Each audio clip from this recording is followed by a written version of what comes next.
അസ്സലാമു അലൈക്കും വറഹ്മത്തുള്ളാഹി വബറകാതുഹു. അൽഹംദുലില്ലാഹ് വസ്സലാത്തു വസ്സലാം അലാ റസൂലില്ലാഹ് വഅലാ ആലിഹി വസഹ്ബിഹി അജ്മഈൻ വബഅദ്. എല്ലാവരും വളരെ ശ്രദ്ധയിലാണ് ഇരിക്കുന്നത് എന്നാണ് തോന്നുന്നത്. കുറച്ച് ആൾക്കാർ എന്ന് പറയല്ല, വളരെ കുറച്ച് ആൾക്കാർ ഒന്നും കൂടി ശ്രദ്ധിച്ചാൽ വളരെ നന്നാവുന്നാണ് തോന്നുന്നത്. ഇപ്പോൾ ഏകദേശം സൗണ്ടൊക്കെ ഉണ്ട്, താഴ്ന്നുണ്ട്. ഇപ്പം എൻ്റെ സൗണ്ട് മാത്രമേ കേൾക്കണുള്ളൂ എന്ന് തോന്നുന്നുണ്ട്, വേറെ ആരെയും സൗണ്ട് കേൾക്കണില്ല. അൽഹംദുലില്ലാഹ്. ഒരു ഇൽമിൻ്റെ മജ്ലിസിൽ ഇരിക്കുമ്പോഴുള്ള അദബ് അങ്ങനെയാണല്ലോ അല്ലേ? നമുക്കൊക്കെ ആത്യന്തിക ലക്ഷ്യം, നമ്മളെ പരമമായ ലക്ഷ്യം എന്താണ്? സ്വർഗത്ത് പോകണം എന്നാണല്ലോ. അല്ലാഹു സുബ്ഹാനഹു വ തആല നമ്മളിവിടെ പറഞ്ഞയച്ചു. ഇതൊരു പരീക്ഷണമാണ്. പല കോലത്തിലും പല രൂപത്തിലും അല്ലാഹു സുബ്ഹാനഹു വ തആല പരീക്ഷണം നൽകും. ഒരാൾ നരകത്തിൽ നിന്ന് അകറ്റപ്പെട്ട് സ്വർഗത്തിൽ പ്രവേശിച്ചാൽ ഫഖദ് ഫാസ്, അവനാണ് യഥാർത്ഥത്തിൽ വിജയിച്ചവൻ. അപ്പൊ സ്വർഗത്തിൽ കയറണം, നരകത്തിൽ ഒരിക്കലും പ്രവേശിക്കേ അരുത്. അതിന് വേണ്ടത് എന്തെന്ന് വെച്ചാല് നല്ല ഈമാൻ വേണം. അൽ ഈമാനു ബില്ലാഹ്, അള്ളാഹിനെ കുറിച്ച്. ആരാണ് അള്ളാഹു? എന്താണ് അള്ളാഹിന്റെ ഖുദ്റത്ത്? എന്താണ് പരലോകം? സ്വർഗമെന്ത്? നരകമെന്ത്? നരകത്തിലെ തീഷ്ണതയും തീവ്രതയും എന്ത്? ഇതൊക്കെ അറിയണം. അള്ളാഹിനെ കുറിച്ച് എന്ന് പറഞ്ഞാൽ ഈമാൻ ഉണ്ടാകും. മലക്കുകളുടെ വിശ്വാസം, കിതാബുകളുടെ വിശ്വാസം, പ്രവാചകന്മാരുടെ വിശ്വാസം, യൗമുൽ ആഖിർ, ഖലാഖ്, ഇതൊക്കെ വിശ്വാസം ഉണ്ടാവണം. അപ്പൊ ഈമാൻ ഉണ്ടാവണം. പിന്നെ നമ്മൾ ചെയ്യേണ്ട അമലുകളാണ്. നമ്മൾ എത്രത്തോളം അധ്വാനിക്കുന്നു അത്രത്തോളം കൂലിയാണ്. ഫർള് മാത്രം ചെയ്ത് അല്ലേ? ഇപ്പൊ ഉച്ചക്ക് ഇവിടെ നമ്മൾ ചോറ് കഴിച്ചപ്പോ ബിരിയാണിക്ക് കോഴി കിട്ടിയില്ല എന്ന് ആലോചിച്ചു നിങ്ങള്. നമ്മള് വയറൊക്കെ എന്നറിയും, പക്ഷെ ആ കോഴി ഒന്നുണ്ടായപ്പോ, അതിക്ക് തൈരൊന്നുണ്ടായപ്പോ, അച്ചാറൊന്നുണ്ടായപ്പോ, അപ്പൊ വെറും ഫർള് മാത്രം. ഞാൻ അഞ്ചേരത്തെ നിസ്കാരം മാത്രം, ഫർള് സുന്നത്തൊന്നും ഉണ്ടാവില്ല, അങ്ങനെയല്ല. അപ്പൊ എന്ത് വേണം? അമലുകൾ പരമാവധി ചെയ്യാം. പക്ഷെ ഈ അമല് ചെയ്യുമ്പോ ശ്രദ്ധിക്കേണ്ടത് എന്താണ്? അള്ളാഹ് തൃപ്തിപ്പെട്ട രൂപത്തിലാണ് ചെയ്യണം. തോന്നിയതുപോലെ നിസ്കരിക്കാം, തോന്നിയതുപോലെ എന്തെങ്കിലും ചെയ്യാം. അള്ളാഹ്ക്ക് നമ്മളെ ഇബാദത്ത് കിട്ടിയിട്ട് വേണ്ട. ഇന്നല്ലാഹ ഗനിയ്യുൻ അനിൽ ആലമീൻ, അള്ളാഹ് ലോകരിൽ നിന്ന് നിരാശ്രയനാണ് അല്ലേ? അള്ളാഹ്ക്ക് ഒന്നിന്റെയും ആശ്രയം ആവശ്യമില്ല. അപ്പൊ നമ്മളൊക്കെ ചെയ്യുന്ന നമുക്ക് വേണ്ടി എത്രത്തോളം അമല് ചെയ്യണം അത്രത്തോളം നമുക്ക് ലാഭമാണ്. അതുകൊണ്ട് ഫളാഇൽ അമാല്, കർമ്മങ്ങളുടെ മഹത്വങ്ങളെ കുറിച്ച് പറയുന്നത് അല്ലെ? ഇന്നത് ചെയ്താൽ ഇന്ന കൂലിയുണ്ട്, ഇന്ന തെറ്റ് ചെയ്താൽ ഈ ശിക്ഷയുണ്ട്. അപ്പൊ നമ്മൾ എന്താ വെച്ചാല്, ഒന്ന് ചെയ്യുന്ന കാര്യങ്ങളൊക്കെ അള്ളാഹ്ക്ക് വേണ്ടി മാത്രമാകുക, ഈമാൻ ഉണ്ടാകുക, ഇഖ്ലാസ് ഉണ്ടാകുക. അതേപോലെ തന്നെ നബി സല്ലല്ലാഹു അലൈഹി വസല്ലം കാണിച്ചു തന്ന രൂപത്തിൽ അങ്ങനെ ചെയ്യാം. അതിനെന്തുവാണെന്ന് വെച്ചാൽ അറിവ് വേണം. ഒരു കാര്യം കുട്ടികൾ ഒച്ചുണ്ടാക്കുന്നില്ലല്ലോ. പിന്നെ എന്താ ഞാൻ പറഞ്ഞു ലാസ്റ്റ് പറഞ്ഞത്? അറിവ് വേണം. അറിവില്ലാതെ നമുക്ക് ഒരിക്കലും മുന്നോട്ട് പോകാൻ കഴിയില്ല. നിങ്ങൾ ആലോചിക്കും, ഒരാൾക്ക് ഒന്നുണ്ടാക്കാൻ അറിയില്ല, 5 നേരം നിസ്കരിക്കുന്നുണ്ട്, പക്ഷെ ഒന്നുണ്ടാക്കാൻ അറിയാം. എങ്ങനെ അല്ലാഹു സുബ്ഹാനഹു വ തആല അവന്റെ നിസ്കാരം സ്വീകരിക്കാം? ഒരാൾക്ക് എങ്ങനെയാണ് വലിയ അശുദ്ധിയിൽ നിന്ന് കുളിക്കുക എന്നുള്ളത് അറിയില്ല, ഓനങ്ങനെ കുളിക്കണം എന്നും അറിയില്ല. നിസ്കാരം പള്ളി കയറലൊക്കെ ഉണ്ട്, പക്ഷെ ഇങ്ങനെ കുളിക്കണമെന്നൊന്നും ഓനറിയില്ല. എന്താ അബദ്ധാണ്? അപ്പൊ എന്ത് ചെയ്യണം? നമുക്ക് അറിവുണ്ടാകണം, അത് പഠിക്കണം, ചോദിക്കണം. എങ്കിൽ മാത്രമേ എന്ത് ചെയ്യുള്ളൂ, നമുക്ക് മുന്നോട്ട് പോകാൻ കഴിയുള്ളൂ. അതുകൊണ്ട് ഇത്തരം സെഷനുകൾ കാര്യമായി നമ്മൾ ഇപ്പൊ നമുക്കൊന്നും അൽഹംദുലില്ലാഹ് അള്ളാന്റെ നിഅമത്ത് എത്രമാത്രമാണ് അല്ലേ? അള്ളാഹ് നിങ്ങൾക്ക് തന്ന നിഅമത്ത് എണ്ണിക്കണക്കാക്കുകയാണെങ്കിൽ അത് എണ്ണി തിട്ടപ്പെടുത്താൻ നിങ്ങളെ കൊണ്ട് സാധ്യമല്ല എന്ന് നമ്മളോടെല്ലാരോടും പറഞ്ഞത് അല്ലേ? ഉൻദുറു ഇലാ മൻ ഹുവ അസ്ഫല മിൻകും വലാ തൻദുറു ഇലാ മൻ ഹുവ ഫൗഖകും. നിങ്ങളെക്കാൾ താഴേക്കിടയിലുള്ള ആളുകളെ നോക്ക്. അൽഹംദുലില്ലാഹ് എനിക്ക് പോയി കണ്ണിന്റെ ഒരു പ്രശ്നമല്ലേ, പക്ഷേ എണീക്കാൻ കഴിയാതെ കിടന്നോടത്ത് തന്നെ മലമൂത്ര വിസർജനം ചെയ്യുന്ന എത്രയോ ആളുകൾ. അൽഹംദുലില്ലാഹ്, പടച്ചോനെ നിനക്ക് സ്തുതിയാണ് കേട്ടോ. മാത്രമല്ല പടച്ചോനെ എന്റെ കണ്ണൻ പോയെന്നുണ്ടെങ്കിൽ നീ പറഞ്ഞത്, നിന്റെ റസൂല് പറഞ്ഞത്, അവ്വൽതു ലഹുമൽ ജന്ന, അവന്റെ 2 കണ്ണുകൾക്ക് പകരമായി ഞാനിതാ സ്വർഗം നൽകിയിരിക്കുന്നു എന്ന് അള്ളാഹ് പറഞ്ഞിരിക്കുന്നു. അള്ളാഹുവേ, ഒരു പക്ഷെ അള്ളാഹ് എനിക്ക് സ്വർഗം കിട്ടാൻ വേണ്ടി അള്ളാഹ് തന്നൊരു ഒരു കാര്യമായിരിക്കാം ഈ ചെറിയൊരു പരിമിതി എന്ന് മനസ്സിലാക്കി മുന്നോട്ട് ജീവിച്ചെന്നറിയോ, നമ്മൾ വലിയ ഭാഗ്യവാന്മാരാണ്. അതുകൊണ്ട് ഒന്നും നമുക്ക് തടസ്സമല്ല. ഇന്ന് നിങ്ങൾക്ക് പഠിക്കാൻ, മനസ്സിലാക്കാൻ നിരവധി സംവിധാനങ്ങൾ. നമ്മളെ പീസ് റേഡിയോ മാത്രം മതി, 24 മണിക്കൂറും പിന്നെ കുറച്ചും. എന്നാൽ അത്രത്തോളം ദീനിയായ കാര്യങ്ങൾ, ദീനല്ലാത്ത കാര്യങ്ങൾ, കുട്ടികളെ പഠിപ്പിക്കൽ, മദ്രസ് എന്ന് വേണ്ട സംശയ നിവാരണങ്ങൾ, ഡോക്ടറോട് ചോദിക്കാം, വിദ്യാഭ്യാസ രംഗം എല്ലാം നിങ്ങളാണ് ഇൻസ്റ്റാൾ ചെയ്താൽ മതി. നിങ്ങൾക്ക് കിട്ടുന്ന സമയമാണ് ഉപയോഗപ്പെടുത്തിയുണ്ടല്ലോ. പിന്നെ സൗദി അറേബ്യ കുറച്ചു കാലം ജീവിച്ച ആളാണ്. അവിടെ എഴുത്തും വായനയും അറിയാത്ത ഡ്രൈവർമാരുണ്ട് സൗദികൾട്ടോ. എഴുത്തും വായനൊന്നും അറിയില്ല, പക്ഷെ അവരോട് ദീനിയായ ഒരു കാര്യം ചോദിച്ചാൽ അവർക്കൊരു കാഴ്ചപ്പാടുണ്ടാവും. അത് ഞാൻ അങ്ങനെ അന്വേഷിച്ചപ്പോൾ എനിക്ക് മനസ്സിലാക്കാൻ കഴിച്ചെന്നറിയോ, അവരെ ഉനൈത്ത് ടാക്സി ജീപ്പിനാന്ന് പറയാം, എപ്പോഴും ഉണ്ടാവും ഓലെ റേഡിയോ തോന്നും, ഇസാഅത്തുൽ ഖുർആനിൽ കരീം മിനൽ മംലക്കത്തിൽ അറബിയ്യത്തി സഊദിയ, സൗദി അറേബ്യയിലെ ഖുർആൻ റേഡിയോ. സുബ്ഹാനല്ലാഹ്, അതാണ് നമ്മളെ നാട്ടിൽ ഉലമാക്കന്മാര് പോലും കേട്ടിട്ടുണ്ടാവില്ല. അത്രമാത്രം അവഗാഹമായ വലിയ വലിയ പണ്ഡിതന്മാരുടെ ക്ലാസ്സുകളും ചർച്ചകളും ഫത്വകളും. ഇവരെന്തറിയോ, എഴുത്തുമാർ പോലെ അറബി അക്ഷരം ഓൽക്കറിയില്ല, പക്ഷെ അവർ ഈ വണ്ടിയിലും കയറി കഴിഞ്ഞാൽ AC ഇട്ട് കഴിഞ്ഞാൽ പിന്നെ നേരെ ഈ റേഡിയോ ഓണാക്കും. അതുകൊണ്ട് തന്നെ വലിയ അറിവുണ്ട്. എഴുത്തും വായനയും അവർക്ക് ചിലപ്പോൾ അറിഞ്ഞോളുന്നില്ല, അറബി വായിക്കാൻ അറിഞ്ഞോളുന്നില്ല. പക്ഷെ ഒരു കാര്യത്തെ കുറിച്ച് ചോദിച്ചാൽ അത് ഇന്ന ഷെയ്ഖ് നാൾ ഇങ്ങനെ പറഞ്ഞിട്ടുണ്ടല്ലോ, നല്ല അറിവ് ഉണ്ടാവും. അപ്പൊ ഇതേപോലെ നിങ്ങളും ഈ പീസ് റേഡിയോ മറ്റു സംവിധാനങ്ങളൊക്കെ നന്നായി ഉപയോഗപ്പെടുത്തുകയാണെങ്കിൽ അറിവ് കിട്ടും. അറിവില്ലാതെ നമ്മൾ എന്ത് ചെയ്തിട്ട് യാതൊരു കാര്യമില്ല. നിങ്ങൾക്ക് അറിയില്ല, 99 ആളെ ആ കഥയും കൂടെ പറഞ്ഞോണ്ട് ഞാൻ ഇത് അവസാനിപ്പിക്കാം. 99 ആളെ ഒരാൾക്ക് കൊന്നു. ഇത്ര തോനൊന്നുമില്ല, ആകെ എത്ര ഉള്ളൂ? 99 ആൾക്കാരെ. അല്ലാഹ് പറഞ്ഞെന്തറിയാം, ഒരാളെ കൊന്നാൽ ലോകത്ത് ഒരാളെ അന്യായമായി കൊന്ന ലോകത്തുള്ള സർവമാന മനുഷ്യരെയും കൊല്ലുന്നതിനോട് തുല്യാന്നാണ്. അത്ര വലിയ അബദ്ധം. ഈ മനുഷ്യൻ എന്ത് ചെയ്യുന്നറിയോ, 99 ആളെ കൊന്നു. പക്ഷെ മനുഷ്യനല്ല, അയാൾക്ക് ഇങ്ങനെ തൗബ വന്നു. കഥകൾ കേട്ടിട്ടുണ്ടാവും, തൗബ വന്നു. പടച്ചോ, ചെയ്ത് മോശമായല്ലോ, പാടില്ലായിരുന്നല്ലോ, മോശമായി. അല്ല, ഈ 99 ആളെ കൊന്ന് ഞാന് മഹാപാപി, കൊടുങ്ക്രൂരൻ, എനിക്ക് അല്ലാഹ് തൗബ ചെയ്യോ, എന്റെ തൗബ സ്വീകരിക്കുവോ?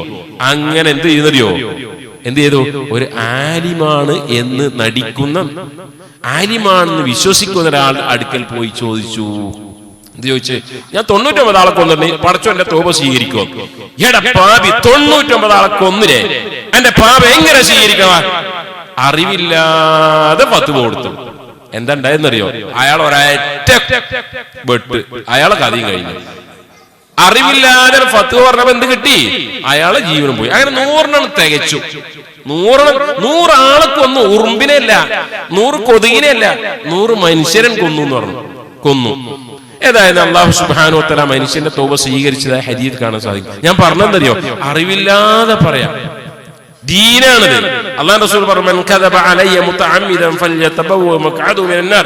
അല്ലാഹുവിന്റെ റസൂലിന്റെ പേര് ഇല്ലാത്ത പറയാം. റസൂൽ പറഞ്ഞിരിക്കുന്നു, ഖുർആനിലുണ്ട് എന്ന് പറഞ്ഞാൽ ഇല്ലാത്തത് പറഞ്ഞാല്, റസൂലുള്ളാഹി സ്വല്ലല്ലാഹു അലൈഹി വസല്ലമയുടെ പേര് ഇല്ലാത്ത ആരോപിച്ചാൽ അവൻ ഫൽയതബവ്വ മഖ്അദഹു മിനന്നാർ, അവന്റെ ഇരിപ്പിടം നരകമാണ് എന്ന് ആലോചിക്കട്ടെ. അപ്പോ പഠിക്കണം, അറിയണം, എങ്കിലേ അമല് ചെയ്യാൻ സാധിക്കുള്ളൂ.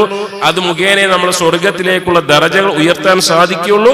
അതുകൊണ്ട് ഇത്തരം സെഷനുകളൊക്കെ നിങ്ങൾ കാര്യമായി ശ്രദ്ധിക്കണം, നന്നായി പഠിക്കണം എന്ന് മാത്രം ഉണർത്തുകയാണ്.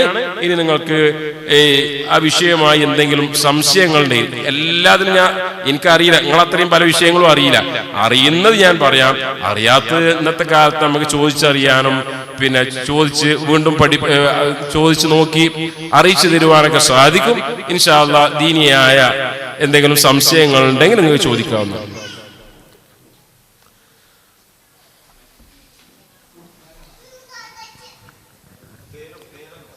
എൻ്റെ പേര് മിക്ദാദ്, മലപ്പുറം കോട്ടക്കലാണ്. ഞാൻ ചോദിക്കുന്നത്, നമ്മൾ ആദരിക്കപ്പെടുന്ന ആളുകളുടെ പേര് കേൾക്കുമ്പോൾ തർലിയത്ത് ചൊല്ലാറുണ്ട്, തർലിയത്ത്.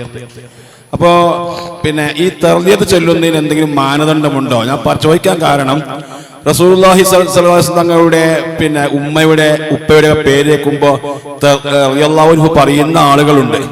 അത് പറയരുത് എന്ന് പറയുന്ന ആളുകളുമുണ്ട്. അപ്പൊ അത് ഇത് എന്തെങ്കിലും ഈ മാനദണ്ഡം എന്തെങ്കിലും ഉണ്ടോ എന്ന് അറിയാൻ വേണ്ടി ഞാൻ ചോദിക്കുന്നത്. ചോദ്യം ഇതാണ്, തർലിയത്ത് എന്ന് പറഞ്ഞാൽ റളിയല്ലാഹു അൻഹു അല്ലെ റളിയല്ലാഹു അൻഹ എന്നതിനാണ് തർലിയത്ത് എന്ന് പറയാം. വിശുദ്ധ ഖുർആനിലെ സൂറത്ത് തൗബയിൽ റളിയല്ലാഹു അൻഹും എന്ന് പറഞ്ഞിട്ടുണ്ട് സ്വഹാബിമാരെ കുറിച്ച്.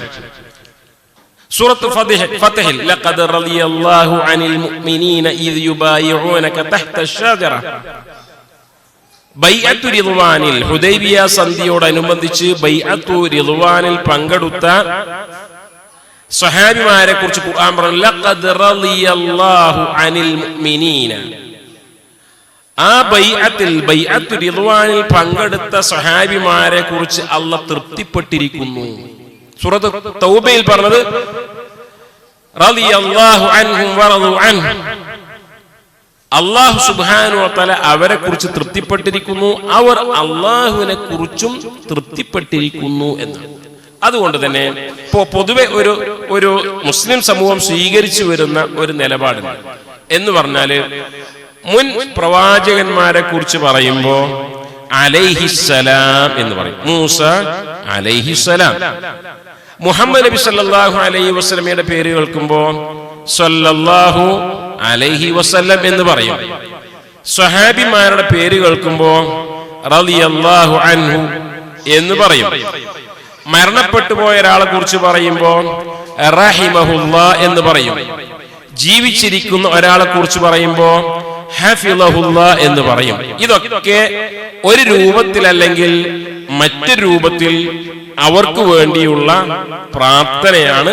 അതുകൊണ്ടാണ് നമ്മൾ സഹാബിമാരുടെ പേര് കേൾക്കുമ്പോ റളിയല്ലാഹു അൻഹു എന്ന് പറയുന്നത്. അത് നമ്മുടെ ഒരു ചിഹ്നമാണ്, ഒരു അടയാളമാണ്, അങ്ങനെ ചൊല്ലേണ്ടതാണ്. അതാണ് ആ വിഷയമായി സൂചിപ്പിക്കാൻ.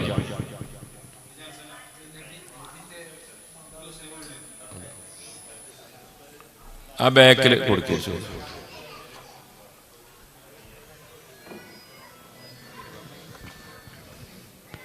അസ്സലാമു അലൈക്കും വറഹ്മത്തുള്ളാഹി. എൻ്റെ പേര് ഇ.വി. മുഹമ്മദ് റിയാസ് സംസാരിക്കുന്നത്. അള്ളാഹു ഈ സംഘാടകർക്ക് നല്ലൊരു ഇങ്ങനത്തെ പ്രവർത്തനം കാഴ്ചവെക്കാൻ സർവശക്തൻ അള്ളാഹു അവരെയും അവരുടെ കുടുംബത്തിനും അനുഗ്രഹിക്കുമാറാവട്ടെ. ഞാൻ ചോദിക്കാൻ വന്ന ചോദ്യം, ഹാജറ ബീവിനും മകൻ ഇസ്മായിൽ നബിനും ഇബ്രാഹിം നബി സഫാ മറവയിൻ്റെ അടുത്ത് വെച്ചിട്ട് അവരെ തനിച്ചാക്കി പോകുന്ന സമയത്ത് സംസം കാലിട്ടടിച്ച ഇസ്മായിൽ നബി കാലിട്ടടിച്ച സമയത്ത് സംസം വന്നു. ആ സമയത്ത് ഇബ്രാഹിം നബി ആ കൂടെ ഉണ്ടായിരുന്നോ? അതാണ് എൻ്റെ വ്യക്തമായ ചോദ്യം. രണ്ടാമത്തത്, നമ്മൾ മരണപ്പെട്ടു പോയാൽ നമ്മളെ ഭാര്യക്ക് ഹാർദവകാലം ആ സമയത്തുണ്ടെങ്കിൽ നമ്മളെ ജനാസക്ക് അവർക്ക് ഉത്തരവാദിത്വമുണ്ടോ? അതായത് നമ്മൾ ജനാസ നിസ്കാരം മറ്റുള്ള ആൾക്കാരൊക്കെ നിസ്കരിച്ച് ഇവർക്ക് നമ്മളെ ഒന്ന് കാണാനുള്ളൊരു സന്ദർഭം ഉണ്ടോ? അതാണ് എനിക്കൊന്ന് വ്യക്തമാക്കി തരണം ഇൻഷാ അല്ലാഹ്. വളരെ പ്രസക്തമായ രണ്ട് ചോദ്യങ്ങളാണ്. അതിലൊന്ന് നമ്മുടെയൊക്കെ വല്യപ്പയായ ഇബ്രാഹിം നബി അലൈഹി സ്വലാത്തു വസ്സലാമിനെ കുറിച്ചുള്ള ചോദ്യമാണ്. ഇത് പറയുമ്പോൾ ഒരു കേവലം ചോദ്യം ഉത്തരം എന്നതിലപ്പുറം ഞാനും നിങ്ങളൊക്കെ മനസ്സിലാക്കേണ്ടത് ആ ഇബ്രാഹിം നബിയുടെയും ഇസ്മായിൽ നബിയുടെയും ഹാജറിൻ്റെയും ജീവിതവും നമ്മുടെ ജീവിതവും എവിടെയാണ് എന്നാണ്. ഇന്ന് അൽഹംദുലില്ലാഹ് നിങ്ങൾ എല്ലാവരും ഇവിടെ എത്തിപ്പെട്ടത് ഏതെങ്കിലും രൂപത്തിലുള്ളൊരു വാഹനത്തിലായിരിക്കും. കഴുതപ്പുറത്തോ ഒട്ടകപ്പുറത്തോ അല്ലെങ്കിൽ പോത്തുവണ്ടിയിലോ കാളവണ്ടിയിലോ അല്ല, യന്ത്രം ഘടിപ്പിച്ച ഒരു വാഹനത്തിലാണ് നിങ്ങൾ എല്ലാവരും ഇവിടെ എത്തിപ്പെട്ടത്. ഇബ്രാഹിം നബി അലൈഹി സ്വലാത്തു വസ്സലാം ലോക ഭൂപടം നിങ്ങളുടെ മനസ്സിലുണ്ട് എങ്കിൽ മനസ്സിലാക്കാൻ സാധിക്കും. ഇറാഖിലെ ഊർ എന്ന് പറയുന്ന സ്ഥലത്ത് നിന്നും ഒരു മുസ്ലിമായി ജീവിക്കാൻ സാധ്യമല്ലാത്ത അവസ്ഥ വന്ന പിതാവടക്കം വിഗ്രഹാരാധനയിലെ നക്ഷത്രങ്ങളെ ആരാധിക്കുന്നതിലേക്ക് പ്രേരിപ്പിച്ചപ്പോ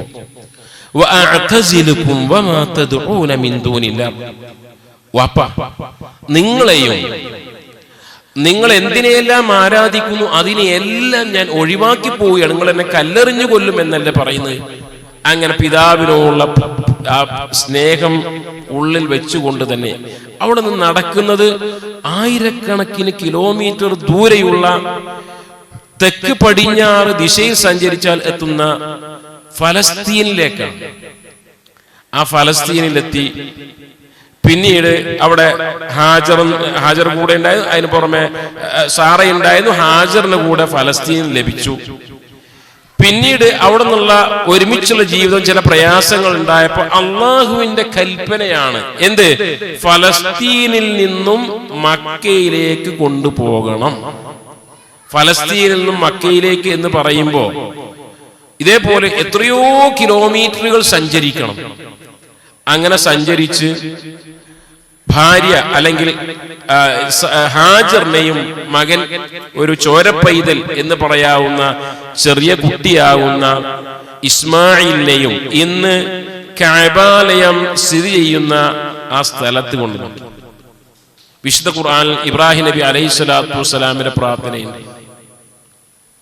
റബ്ബന ഇനി അസ്കൻതു മിൻ ദുർരിയതി ബിവാദിൻ ഗൈരി ദി സർഇൻ ഇൻദ ബൈതികൽ മുഹറം റബ്ബന ലിയുഖീമുസ് സലാത്ത്. റബ്ബേ, എൻ്റെ മകനെയും കുടുംബത്തെയും ഒക്കെ ഇവിടെ ആരോരുമില്ലാത്ത വിജനമായ ഒരു വെള്ളം പോലും ലഭിക്കാത്ത ഈ നാട്ടിൽ സ്ഥലത്ത് വിട്ടേച്ചുകൊണ്ട് ഞാൻ പോവുകയാണ്. എന്തിനാണ്? ലിയുഖീമുസ് സലാത്ത്, അവർ നമസ്കാരം നിലനിർത്തുന്നവരാകണം. ഇമാം ബുഖാരിയുടെ സഹീഹിൽ കാണുവാൻ സാധിക്കും. അവിടെ തനിച്ചാക്കി തിരിച്ചു പോകുമ്പോ ഹാജിർ ചോദിക്കുകയാണ്, എങ്ങോട്ടാ നിങ്ങൾ പോകുന്നത്? മണലാരണ്യം, കഠിനമായ ചൂട്, രാത്രി അതീവ തണുപ്പ്, അയൽവാസികളില്ല, പട്ടണമില്ല, ജന്തുജാലങ്ങൾ പോലും ഇല്ല. ഒരു തോൽപാത്രത്തിൽ അല്പം വെള്ളവും ഒരു കിഴിയിൽ അല്പം കാരക്കയും മാത്രം. അതാണ് തവക്കുൽ എന്ന് പറഞ്ഞാൽ. അതാണ് തവക്കുൽ. അവർ ചോദിച്ചു, അള്ളാന്റെ കൽപ്പന പ്രകാരമാണോ നിങ്ങൾ തിരിച്ചു പോകുന്നത്? ഫലസ്തീനിലേക്ക് തിരിച്ചു പോവാ. ഒന്നാമത്തെ ഭാര്യയായ സാറിനെ കൂടെ സുഖിക്കാനല്ല പോകുന്നത്, മനസ്സിലാക്കണം. ദഅവത്ത് നടത്താൻ, ഇസ്ലാമിക പ്രചരണത്തിന്. അപ്പൊ നല്ലവളായ ഭാര്യ ഹാജർ ചോദിക്കുന്നു, അല്ലാഹു അമറക്, അള്ളയാണോ കൽപ്പിച്ചത്? തലയാട്ടി സ്വന്തം മകനെ ചോരപ്പൈതലിനെ വിട്ടേച്ചു പോകുമ്പോ, ജീവിതത്തിൽ അങ്ങേയറ്റം ഇഷ്ടമുള്ള ഭാര്യയെ മരുഭൂമിയിൽ വിട്ടേച്ചു പോകുമ്പോ കൊല്ലാൻ വേണ്ടി കൊണ്ടുവന്നതല്ല. അതാണ് തവക്കുൽ. എങ്കിൽ നിങ്ങൾ പോയിക്കോളും, അള്ളാഹ് ഞങ്ങളെ പാഴാക്കൂല, ഞങ്ങളെ ബുദ്ധിമുട്ടിക്കൂല എന്ന് പറഞ്ഞ് തിരിഞ്ഞു നടന്ന മഹാനായ ഇബ്രാഹിം നബി അലൈഹിസ്സലാത്തു വസ്സലാം അവിടെ വിട്ടേച്ചു പോകുമ്പോ സംസം ഒക്കെ പിന്നീടാണ് ഉണ്ടാകുന്നത്. സംസം കയ്യിലുണ്ടായിരുന്ന വെള്ളം തീർന്നു, ഈത്തപ്പഴ തീർന്നു. സഫാ മറുപടി 7 പ്രാവശ്യം അങ്ങോട്ടും ഇങ്ങോട്ടും ഓടി. അപ്പോൾ ജിബ്രീൽ അലൈഹിസ്സലാത്തു വസ്സലാമിന്റെ ശബ്ദം കേട്ടു. ഒക്കെ സഹീൽ ബുഖാരിയിലുള്ള സംഭവമാണ്. അവിടെ നിന്ന് സംസം ഉണ്ടാകുന്ന വേളയിൽ അവിടെ ഇബ്രാഹിം നബി അലൈഹിസ്സലാം ഇല്ല. പിന്നീട് ഇടക്കും തലക്കുമായിട്ട് പലപ്പോഴും ഇബ്രാഹിം നബി അവരോട് വരാറുണ്ടായിരുന്നു എന്നാണ്. അപ്പൊ ചരിത്രത്തിലപ്പുറം നമുക്ക് മനസ്സിലാക്കാനുള്ളത്, ഒരു ചെറിയ പ്രയാസം ഉണ്ടാകുമ്പോ നമ്മുടെയൊക്കെ തവക്കുൽ അവിടെ പോയി, ക്യാൻസർ ആണോലോ, പടച്ച തമ്പുരാനെ ചിഞ്ഞാരാണോ, കഴിഞ്ഞ നമ്മളെ കഥ. ഒരു ക്യാൻസർ, അത് നമുക്ക് ഒരു സ്വർഗാക്കാൻ കഴിയണ്ടേ? അൽഹംദുലില്ലാഹ്, മുആദ് ബിൻ ജബൽ റളിയല്ലാഹു അൻഹു പ്ലേഗ് പിടിച്ച് സ്വർഗത്തിൽ പോയതുപോലെ എനിക്ക് സ്വർഗത്തിൽ പോകാൻ അല്ലാഹു സുബ്ഹാനഹു വ തആല ഒരു ക്യാൻസർ ആണ്. അൽഹംദുലില്ലാഹ്, പടച്ചോനെ എനിക്ക് ക്ഷമ തരണം കേട്ടോ, എന്റെ വേദന ഇല്ലാത്ത കോലത്തിലാക്കണം കേട്ടോ, ഈമാനോട് മരിപ്പിക്കണം എന്നൊരു തവക്കുൽ ആണ് ഇബ്രാഹിം നബി അലൈഹിസ്സലാത്തു വസ്സലാം നമുക്ക് പഠിപ്പിക്കുന്നത്. കച്ചവടം പൊട്ടിട്ടോ എന്ന് പറയുമ്പോ അൽഹംദുലില്ലാഹ്, ഞാൻ ദുനിയാവിലേക്ക് വന്നപ്പോ കുറെ സ്വർണ്ണ ബിസ്ക്കറ്റുമായിട്ടല്ല വന്നത്, എന്റെ ഉമ്മ പ്രസവിച്ചപ്പോ ഒരു തുണി പോലും ഇല്ലായിരുന്നു എനിക്ക്, ഇതാ അള്ളാഹ് കുറെ തന്നു, അള്ളാഹ് എടുത്തുകൊണ്ടോയി, അൽഹംദുലില്ലാഹ് എന്ന തവക്കുൽ. ഹസ്ബിയല്ലാഹു വനിഅമൽ വകീൽ, എനിക്ക് അള്ളാഹ് മതി, തവക്കുലാക്കാൻ മറ്റൊന്നും വേണ്ട, ഒരു ശൈഖുമാരും വേണ്ട, ഒരു ജാറവും വേണ്ട, ഒരു ബീവിയും വേണ്ട, ഒരു തങ്ങളും വേണ്ട. ഹസ്ബുനല്ലാഹു വനിഅമൽ വകീൽ. ഇബ്രാഹിം നബി അലൈഹിസ്സലാത്തു വസ്സലാം, ഇന്നന്നാസ ഖദ് ജമഉ ലക്കും ഫഖ്ശൗഹും ഫസാദഹും ഈമാനാ വഖാലു ഹസ്ബുനല്ലാഹു വനിഅമൽ വകീൽ. ഇബ്രാഹിം നബി അഗ്നികുണ്ഡത്തിൽ എറിയപ്പെട്ടപ്പോഴും ഉഹദ് യുദ്ധം കഴിഞ്ഞ് നബി സല്ലല്ലാഹു അലൈഹി വസല്ലം മടങ്ങി വരുമ്പോ ശത്രുക്കള പറയപ്പെട്ടു, ഇതാ അവർ മടങ്ങിപ്പോയിട്ടില്ല, വീണ്ടും മദീനയെ ആക്രമിക്കാൻ വേണ്ടി വരികയാണെന്ന് പറഞ്ഞപ്പോ നബിയും സഹാബിമാരും പറഞ്ഞ ഇബ്രാഹിം നബി പറഞ്ഞ വാക്കാൽ ഹസ്ബി അല്ലാഹ്, എനിക്ക് അല്ലാഹ് മതി. അലൈഹി ഫൽയതവക്കൽ മുതവക്കിലൂൻ, തവക്കുലാക്കുന്ന ആളുകൾ അതിൽ തവക്കുലാകട്ടെ. കരിങ്കണ്ണ നോക്ക് എന്നതിലല്ല, പച്ചക്കറി ഉണ്ടാക്കുമ്പോ ഒരു കുടുക്ക കമഴ്ത്തി അതിൽ ചുണ്ണാമ്പ് കുത്തിവെക്കലല്ല, അല്ലെങ്കിൽ നാഗൂറ് തട്ടാതിരിക്കാൻ ഇവിടെ എവിടെയെങ്കിലും ഒരു കരിവള കുത്തലിലല്ല, കറുത്ത ചരട് കെട്ടലിലല്ല, അതൊന്നുമല്ല. അള്ളാഹുൽ തവക്കുലാക്കണം എന്ന പാഠമാണ് ഇബ്രാഹിം നബി അലൈഹി സ്വലാത്തു വസ്സലാമിന്റെ ചരിത്രം പഠിപ്പിച്ചു തരുന്നത് എന്ന് കൂട്ടത്തിൽ ഞാൻ സൂചിപ്പിക്കുകയാണ്. ചോദ്യത്തിന്റെ ഉത്തരം അവിടെ സംസം ഉണ്ടായ വേളയിൽ അവിടെ ഇബ്രാഹിം നബി അലൈഹി സ്വലാം ഇല്ലായിരുന്നു എന്നാണ്. പിന്നെ മറ്റൊരു ചോദ്യമാണ്, നമുക്കറിയില്ല, നമ്മളാണോ മരിക്കുക, ഭാര്യയാണോ മരിക്കുക, അതല്ല ഒരു ബൈക്ക് ആക്സിഡന്റിലൂടെ ഭാവിയിൽ എന്റെ എല്ലാമെല്ലാം പ്രതീക്ഷയാകുമെന്ന് വിചാരിച്ചിരുന്ന മകനാണോ മരിക്കുക എന്നറിയില്ല. അല്ലാഹു സുബ്ഹാനഹു വ തആല ഈമാനോടുകൂടി മരിക്കാനുള്ള തൗഫീഖ് നമുക്ക് എല്ലാവർക്കും പ്രദാനം ചെയ്യുമാറാകട്ടെ. അപ്പോ മരിക്കുമ്പേ ചോദ്യതാണ്, അത് വളരെ പ്രസക്തമായ ചോദ്യമാണ്. പലത് എന്താണെന്നറിയോ, ഇങ്ങനെയൊക്കെ ചോദിക്കണം. ഇതൊന്ന് ഇങ്ങനത്തെ ഈ ഹൈദ് നിഫാസ് സ്ത്രീകളുമായി ബന്ധപ്പെട്ട ഇതൊന്നും ആൾക്കാർ ചോദിക്കൂല, എന്നിട്ടോ വലിയ അറിയുന്ന വെപ്പുമായിരിക്കും. അപ്പൊ എന്തറിയോ, ഇവിടെ മനസ്സിലാക്കണം, റസൂലുള്ളാഹി ആയിഷ റളിയല്ലാഹു അൻഹയോട് പറഞ്ഞപ്പോൾ ഇതൊക്കെ ആദം നബിയുടെ പെമ്മക്കൊക്കെ എല്ലാവർക്കും ഉണ്ടാകുന്ന ഒരു കാര്യമാണ്. അത് ഉണ്ടായിക്കഴിഞ്ഞാൽ എന്ത് ചെയ്യാൻ പറ്റില്ല, അത് ഉണ്ടായിക്കഴിഞ്ഞാൽ നിസ്കരിക്കാൻ പറ്റൂല, നോമ്പ് വെക്കാൻ പറ്റൂല, ഭാര്യയും ഭർത്താവും തമ്മിലുള്ള ബന്ധം പറ്റൂല, ഖുർആൻ തൊടാൻ പാടില്ല. ഇങ്ങനെ ചില കാര്യങ്ങൾ ഒഴിച്ചു നിർത്തിയാല് വേറെ ഒന്നുമില്ല. ചില നിങ്ങളില്ല, ചില മതത്തില് പിന്നെ ഇങ്ങനെ ആയിക്കഴിഞ്ഞാല് മുമ്പൊക്കെ കുറച്ച് ശക്തിയായിരുന്നു, അടുക്കളയ്ക്ക് വരാൻ പറ്റില്ല, അവർക്ക് ഒരേ ബെഡിൽ കിടക്കാൻ പറ്റൂല. ദീൻ ഇസ്ലാം അങ്ങനെയൊന്നുമില്ല. അപ്പോ ഭർത്താവ് മരിച്ചു, ഭാര്യ ആർത്തവത്തിലായിരുന്നു, നിസ്കരിക്കാൻ പറ്റൂല, അയാളെ കുളിപ്പിക്കാം, ആ മയ്യത്തിനെ തലക്കും ഭാഗത്തിരിക്കാം, അതിനൊന്നും കുഴപ്പമില്ല, അതിനുവേണ്ടി ദ്വാരക്കാം, പക്ഷെ എന്ത് ചെയ്യാൻ പറ്റില്ല, നിസ്കരിക്കാൻ പാടില്ല. അല്ലെ, ആയിഷ റളിയല്ലാഹു അൻഹ റിപ്പോർട്ട് ചെയ്യുന്ന ഹദീസിൽ അല്ലെ, നബി സല്ലല്ലാഹു അലൈഹി വസല്ലമയുടെ കാലത്ത് ഞങ്ങളോട് റസൂലുള്ളാഹി പറഞ്ഞതാ, ഇതാ നിസ്കാരം പാടില്ല, നോമ്പും പാടില്ല, പക്ഷെ നോമ്പ് ഖളാ വീട്ടണം, നിസ്കാരം ഖളാ വീട്ടേണ്ടതില്ല ഈ സാഹചര്യത്തിൽ നിന്നാണ്. അപ്പോ അതില് പിന്നെ ആർത്തവ സമയത്താണ് ഭർത്താവ് മരിക്കുന്നത് എങ്കിൽ ഭർത്താവിനെ കുളിപ്പിക്കാം, അതിനൊന്നും യാതൊരു കുഴപ്പമില്ല, പക്ഷെ നിസ്കരിക്കാൻ പാടില്ല എന്നാണ്. അതാണ് ചോദ്യത്തിന്റെ ഉത്തരമായി പറയാനുള്ളത്.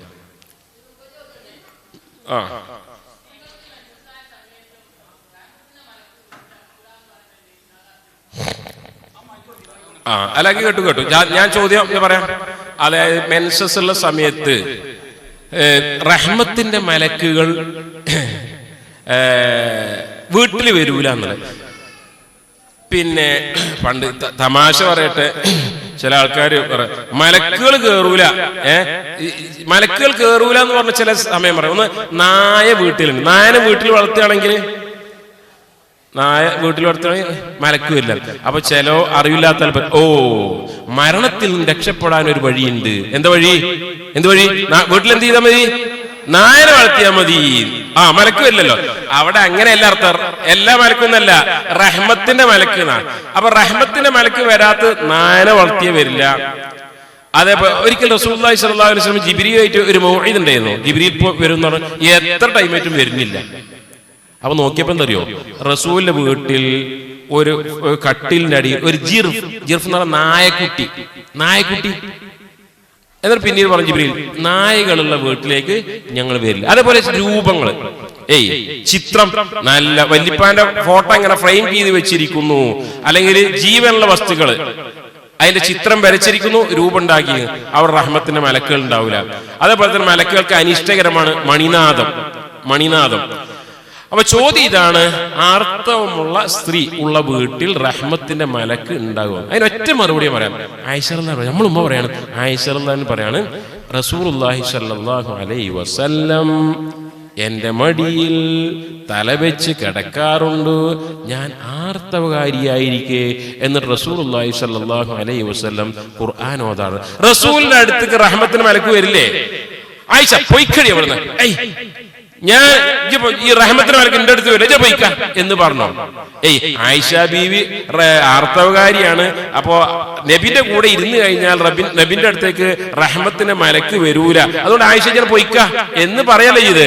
ആയിഷ റളിയല്ലാഹു അൻഹയുടെ മടിയിൽ തലവെച്ചുകൊണ്ട്, അവർ ആർത്തവകാരിയായിരിക്കെ തലവെച്ചുകൊണ്ട് റസൂൽ കിടക്കുകയും ഖുർആൻ ഓതുകയും ചെയ്യാൻ. എന്താ പറയുക, ദീൻ എന്ന പേരിൽ നമ്മുടെ നാട്ടിൽ കുറേ ഇതേപോലെ കേട്ടുകേൾവികളുണ്ട്.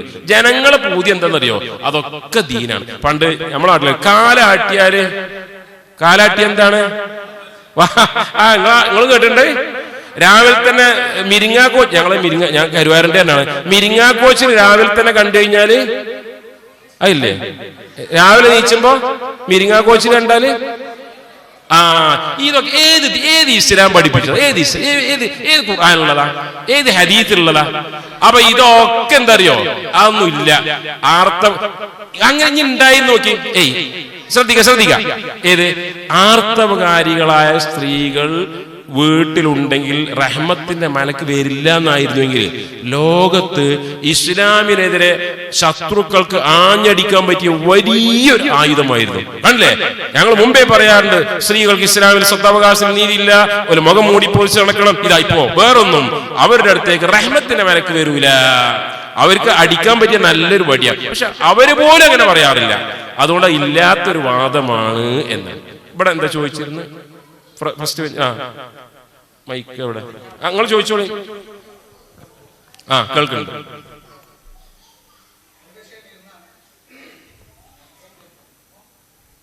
ചോദിച്ചോളൂ. മൈക്ക് കൊടുത്തോളൂ. അനന്തരാവകാശത്തെ പറ്റിയുള്ള ഒരു സംശയമാണ്. ഇപ്പോ ഒരാൾക്ക് വാപ്പയുണ്ടാവും, ഉമ്മയുണ്ടാവും. അപ്പൊ വാപ്പയുടെ സ്വത്ത് വാപ്പ മരണപ്പെട്ട് കഴിഞ്ഞാലോ അല്ലെങ്കിൽ വസിയത്ത് പ്രകാരമോ അനന്തരാവകാശം ലഭിക്കും. അത് ആൺമക്കൾക്ക് ഇത്ര വീതവും പെൺമക്കൾക്ക് ഇത്ര വീതവും ഭാര്യക്ക് 8-1 എന്നൊക്കെ തർത്തീപാക്കിയിട്ടുണ്ട്. അതേപോലെ തന്നെ ഉമ്മയുടെ സ്വത്തും സെയിം തന്നെയാണോ, അതോ ഉമ്മയുടെ സ്വത്തിന് വ്യത്യാസങ്ങളുണ്ടോ? അത് നല്ലൊരു ചോദ്യം, ഇടക്കിടക്ക് വരുന്ന ചോദ്യം. പെണ്ണുങ്ങൾ ദേഷ്യപ്പെടുന്നത് ഞാൻ പറയാം. എന്തെന്നറിയോ, പടച്ച തമ്പുരാൻ, എനിക്ക് സത്യം പറയാം, ദീനിനെ കുറിച്ച് പഠിക്കും തോറും റബ്ബിനോടുള്ള ഇഷ്ടം, നബിയോടുള്ള ഇഷ്ടം, ദീനിനോടുള്ള ഇഷ്ടം എനിക്ക് കൂടി വരാറുണ്ട്. അതിൽപ്പെട്ട ഒന്നാണ് ഇസ്ലാമിന് അനന്തരാവകാശം. ഇപ്പൊ നിങ്ങൾ കേട്ടോളിട്ടോ, പെണ്ണുങ്ങൾ കേട്ടോളിയും, ആണുങ്ങൾ കേൾക്കണ്ട. നിങ്ങൾ വലിയ മുതലാളിച്ചികളാ വിചാരിക്കുക, കണ്ടമാനം പൈസ ഉണ്ട്. നിങ്ങളെ പുതിയാപ്ല ദിവസം കൂലിപ്പണിക്ക് പോകുന്ന ആളാ വിചാരിക്കുക. എന്താണ്, നിങ്ങളെ കയ്യിൽ കണ്ടമാനം ഈ പുട്ടുംകുറ്റി എത്രത്തോളം സ്വർണ്ണവളുണ്ട്, കഴുത്തിൽ ഇങ്ങനെ മാറാമ്പല് കെട്ടിയമാർക്ക് മാല ഉണ്ട്, ഇതൊക്കെ ഉണ്ട് വിചാരിക്കുക. നിങ്ങളെ പുതിയാപ്പിളക്ക് എന്താ ജോലി? കൂലിപ്പണി. അപ്പൊ അയാൾ പറയും, എടി പിന്നെ വലിയ ഇടങ്ങേറിലാണ്, പിന്നെ അതിന്റെ ഒരു മാല തന്ന ഒന്ന് നമുക്കൊന്ന് വിറ്റിട്ടേ നമുക്ക് ഒരാഴ്ചത്തെ ചെലവിന് അത് എടുത്താലോ എന്ന് പറഞ്ഞാൽ നിങ്ങൾക്ക് ധൈര്യമായി പറയാം കേട്ടോ. പറയണമെന്നല്ല, അങ്ങനെ പറയില്ല നമ്മളെ പുതിയാപ്പിളാരോട്. മനുഷ്യ, ഇസ്ലാമില് ആണാണ് ചെലവിന് നടത്തേണ്ടത്. എന്റെ കയ്യിൽ എന്ത് പൈസ ഉണ്ടെങ്കിലും ശരി, 5 പൈസ നിങ്ങൾക്ക് തരൽ ദീനിയായിട്ട് എനിക്ക് നിർബന്ധമില്ല. الرجال قوامون على النساء بما فضل الله بعضهم على بعض وبما أنفقوا من أموالهم. പുരുഷന്മാരാണ് ചെലവ് നടത്തേണ്ടത്. നിങ്ങൾക്ക് വേണമെങ്കിൽ സക്കാത്തിന്റെ സമയമാകുമ്പോ എന്താ മനുഷ്യ, എന്റെ സക്കാത്തിന്റെ പൈസ നിങ്ങൾ എടുത്തോളി എന്ന് പറയാം. അത്രത്തോളം പെണ്ണിന്റെ കയ്യിലുള്ള പൈസക്ക് ഇസ്ലാമിൽ ഓർക്ക് സക്കാത്ത് കൊടുക്കാം, സദഖ കൊടുക്കാം, ഇഷ്ടമുള്ള സാധനമായി തിന്നാന്നല്ലാതെ ഒരു ചെലവാക്കേണ്ട ഒരു ഉത്തരവാദിത്വമില്ല. സാധുക്കൾ ഇനി പെണ്ണുങ്ങൾ കേൾക്കാതെ ആണുങ്ങളോടെ പറയും, നമ്മൾ സാധുക്കള് നേരം വെളുത്ത് വൈകുന്നേരം വരെ അധ്വാനിക്കുക, വീർപ്പൊട്ടിക, കുട്ടികളെ ഒക്കെ ചികിത്സിക്കുക, പിന്നെ എന്നുകൊണ്ട് എല്ലോ ചെലവും ആയിരിക്കാ ഈ മീശുള്ള അമ്മക്ക മീശയും വെച്ചുകൊണ്ട് കാട്ടിക്ക ശ്രീധരൻ എന്ന് പറഞ്ഞാൽ നമ്മള് മീശുള്ള പെണ്ണുങ്ങളാണെന്ന് മനസ്സിലായിക്കോളി. അപ്പോ ചെലവ് നടത്തണം. വിവാഹത്തിന്റെ തുടക്കം മുതൽ പെണ്ണിന്റെ ഒക്കെ വാങ്ങാൻ പാടില്ല, പെണ്ണിന്റെ വാപ്പാന്റെ ഒക്കെ കണ്ണീര് പിന്നെ കൈയിടാൻ പാടില്ല. അപ്പോ അതൊക്കെ എല്ലാ ചെലവും നമ്മളാണ്. അങ്ങനെയാണെങ്കിൽ അല്ലാ, ഇസ്ലാം വെച്ച അനന്തരാവകാശം. ലിർരിജാലി നസീബും മിമ്മാ തറകൽ വാലിദാനി വൽ അഖ്റബൂൻ വലിന്നിസാഇ നസീബും. സൂറത്ത് നിസായിൽ അനന്തരാവകാശത്തെ കുറിച്ച്, നിസ്കാരത്തെ കുറിച്ച് പറഞ്ഞതിനേക്കാൾ കൂടുതൽ വിശദമായി പറയാം. ആണിന് പെണ്ണിന്റെ ഇരട്ടി. പെണ്ണിന് ആണിന് പെണ്ണിന്റെ ഇരട്ടിയാകുന്നു എന്നാണ്. ഇതെല്ലാ സമയത്തും ചിലപ്പോ ആണും പെണ്ണൂരി എന്ന് പറഞ്ഞാൽ മക്കള് മാത്രമല്ല, ഭാര്യ, ഭർത്താവ്, എളാപ്പാന്റെ മക്കൾ, മൂത്താപ്പാന്റെ ഇതൊക്കെ വരും. ചില സമയത്ത് പെണ്ണുങ്ങൾക്കും ആണുങ്ങൾക്കും ഒരേപോലെ ആവും. ചില സമയത്ത് ആണുങ്ങളെക്കാൾ കൂടുതൽ പെണ്ണുങ്ങൾക്ക് കിട്ടുന്ന മസലകളുടെ ഒക്കെ വേറെ. പൊതുവെ ഇങ്ങനെയാണ്. ഏത് മക്കളാണ് എങ്കിൽ പുരുഷന് സ്ത്രീയുടെ ഇരട്ടിയാണ്. ഇവിടെ ചോദ്യം എന്തെന്നറിയോ? നമുക്കൊരു കാര്യം അംഗീകരിക്കാൻ കഴിയാം. അള്ളാഹ് പറഞ്ഞ നിയമമാണ് ശരി, അല്ല അത് മാത്രമേ ശരിയുള്ളൂ. അതുകൊണ്ട് കാക്ക പിന്നെ അയലോക്കത്ത് കാതറാക്ക മരിച്ചപ്പോ മക്കളൊക്കെ ഉണ്ടല്ലോ, ഞമ്മക്ക് ഒരേപോലെ വായിക്കാന്ന് പറഞ്ഞു. പെമ്മക്കളും ആമക്കളും ഒരേപോലെ. അതുകൊണ്ട് ഞമ്മക്കും ഇനി അങ്ങനെ ആക്കി അങ്ങനെ ചോദിക്കാൻ പാടില്ല. എന്തെന്നറിയോ? അള്ളാഹ് നീ വിധി ഉണ്ടാക്കി, ആണിന് ഇത്ര പെണ്ണിന് ഇത്ര. പിന്നെ അയലോക്കത്തെ കാതറാക്ക മരിച്ചപ്പോ അങ്ങനെ കാട്ടിയിട്ടുണ്ടെങ്കിൽ നമുക്ക് അതല്ല തെളിവ്, നമുക്കത് ദീനിന്റെ തെളിവുണ്ട്. ഇങ്ങനെ ഈ ഒരാൾ കൊടുക്കുകയാണെങ്കിൽ കൊടുത്തോട്ടെ, പക്ഷെ അങ്ങനെയല്ല. ഈ ഇതിൽ വയുസല്ലിമു തസ്ലീമ, അത് സമ്പൂർണമായി സ്വീകരിക്കാൻ നമുക്ക് തയ്യാറാണ്. ഇനി എന്തായിക്കോളെ, അത് വാപ്പ മരിച്ചാലും അങ്ങനെ തന്നെ, ഉമ്മ മരിച്ചാലും. ചില ആൾക്കാരെ ധാരണ അറിയോ? വാപ്പ മരിച്ചു കഴിഞ്ഞാല് ആണുങ്ങൾക്ക് പെണ്ണുങ്ങളെ ഇരട്ടി, എന്നാൽ ഉമ്മാന്റെ സ്വത്ത് ഓഹരി വെക്കുമ്പോ എങ്ങനെയാണ്? അതാണും പെണ്ണും വരെ ഒരു. അങ്ങനെ ഒരു ദീന് ഒരു മുജാഹിദിലും ഇല്ല, സുന്നിയിലും ഇല്ല, ജമാഅത്തിലും ഇല്ല, ഒരു ജാതിയിലും ഇല്ല. ഖുർആനിലും ഇസ്ലാം ദീനുള്ളത് വാപ്പാരെ സ്വത്ത് വായിച്ചാലും ശരി, ഉമ്മാരെ സ്വത്ത് വായിച്ചാലും ശരി, അവിടെ ഒക്കെ തന്നെയും എന്താണ്? എന്നാണുള്ളത്. പൊതുവെ ഈ ചോദ്യം കുറെ ആൾക്കാർ ചോദിക്കാറുണ്ട്. നമ്മള് ആ വിഷയത്തിലൊക്കെ അള്ളാഹ് എന്ത് പറഞ്ഞു? إنما كان قول المؤمنين إذا دعوا إلى الله ورسوله أن يحكموا بينهم. ആളുകൾക്കിടയിൽ വിധി കൽപ്പിക്കുവാൻ വേണ്ടി ഇതാ അള്ളാഹുവിന്റെ വാക്കിലേക്ക് വരൂ, റസൂലിന്റെ വാക്കിലേക്ക് വരൂ എന്ന് പറഞ്ഞാൽ അയ്യഖൂലു, മുഅ്മിനാണെങ്കിൽ പറയണം സമിഅനാ വഅതഅനാ, ഞങ്ങൾ കേട്ടു, ഞങ്ങൾ അത് മതി, എനിക്ക് അത്ര സ്വത്ത് മതി, എന്റെ കാക്കാക്ക് ഇരട്ടി കിട്ടിക്കോട്ടെ. കാരണം ദീൻ അങ്ങനെയാണ്, റസൂൽ അങ്ങനെ പഠിപ്പിച്ചത്. ഉലൈക ഹുമുൽ മുഫ്ലിഹൂൻ, അവർ മാത്രമേ വിജയികളുള്ളൂ, അല്ലാത്ത ആൾക്കാർക്ക് വിജയം ഇല്ല എന്നാണ്. ശരി, അടുത്ത ചോദ്യം. അസ്സലാമു അലൈക്കും. നിങ്ങൾ കുറെ ചോദിച്ചു, ഇനി വേറെ ആർക്കും കൊടുക്കലോ? അസ്സലാമു അലൈക്കും.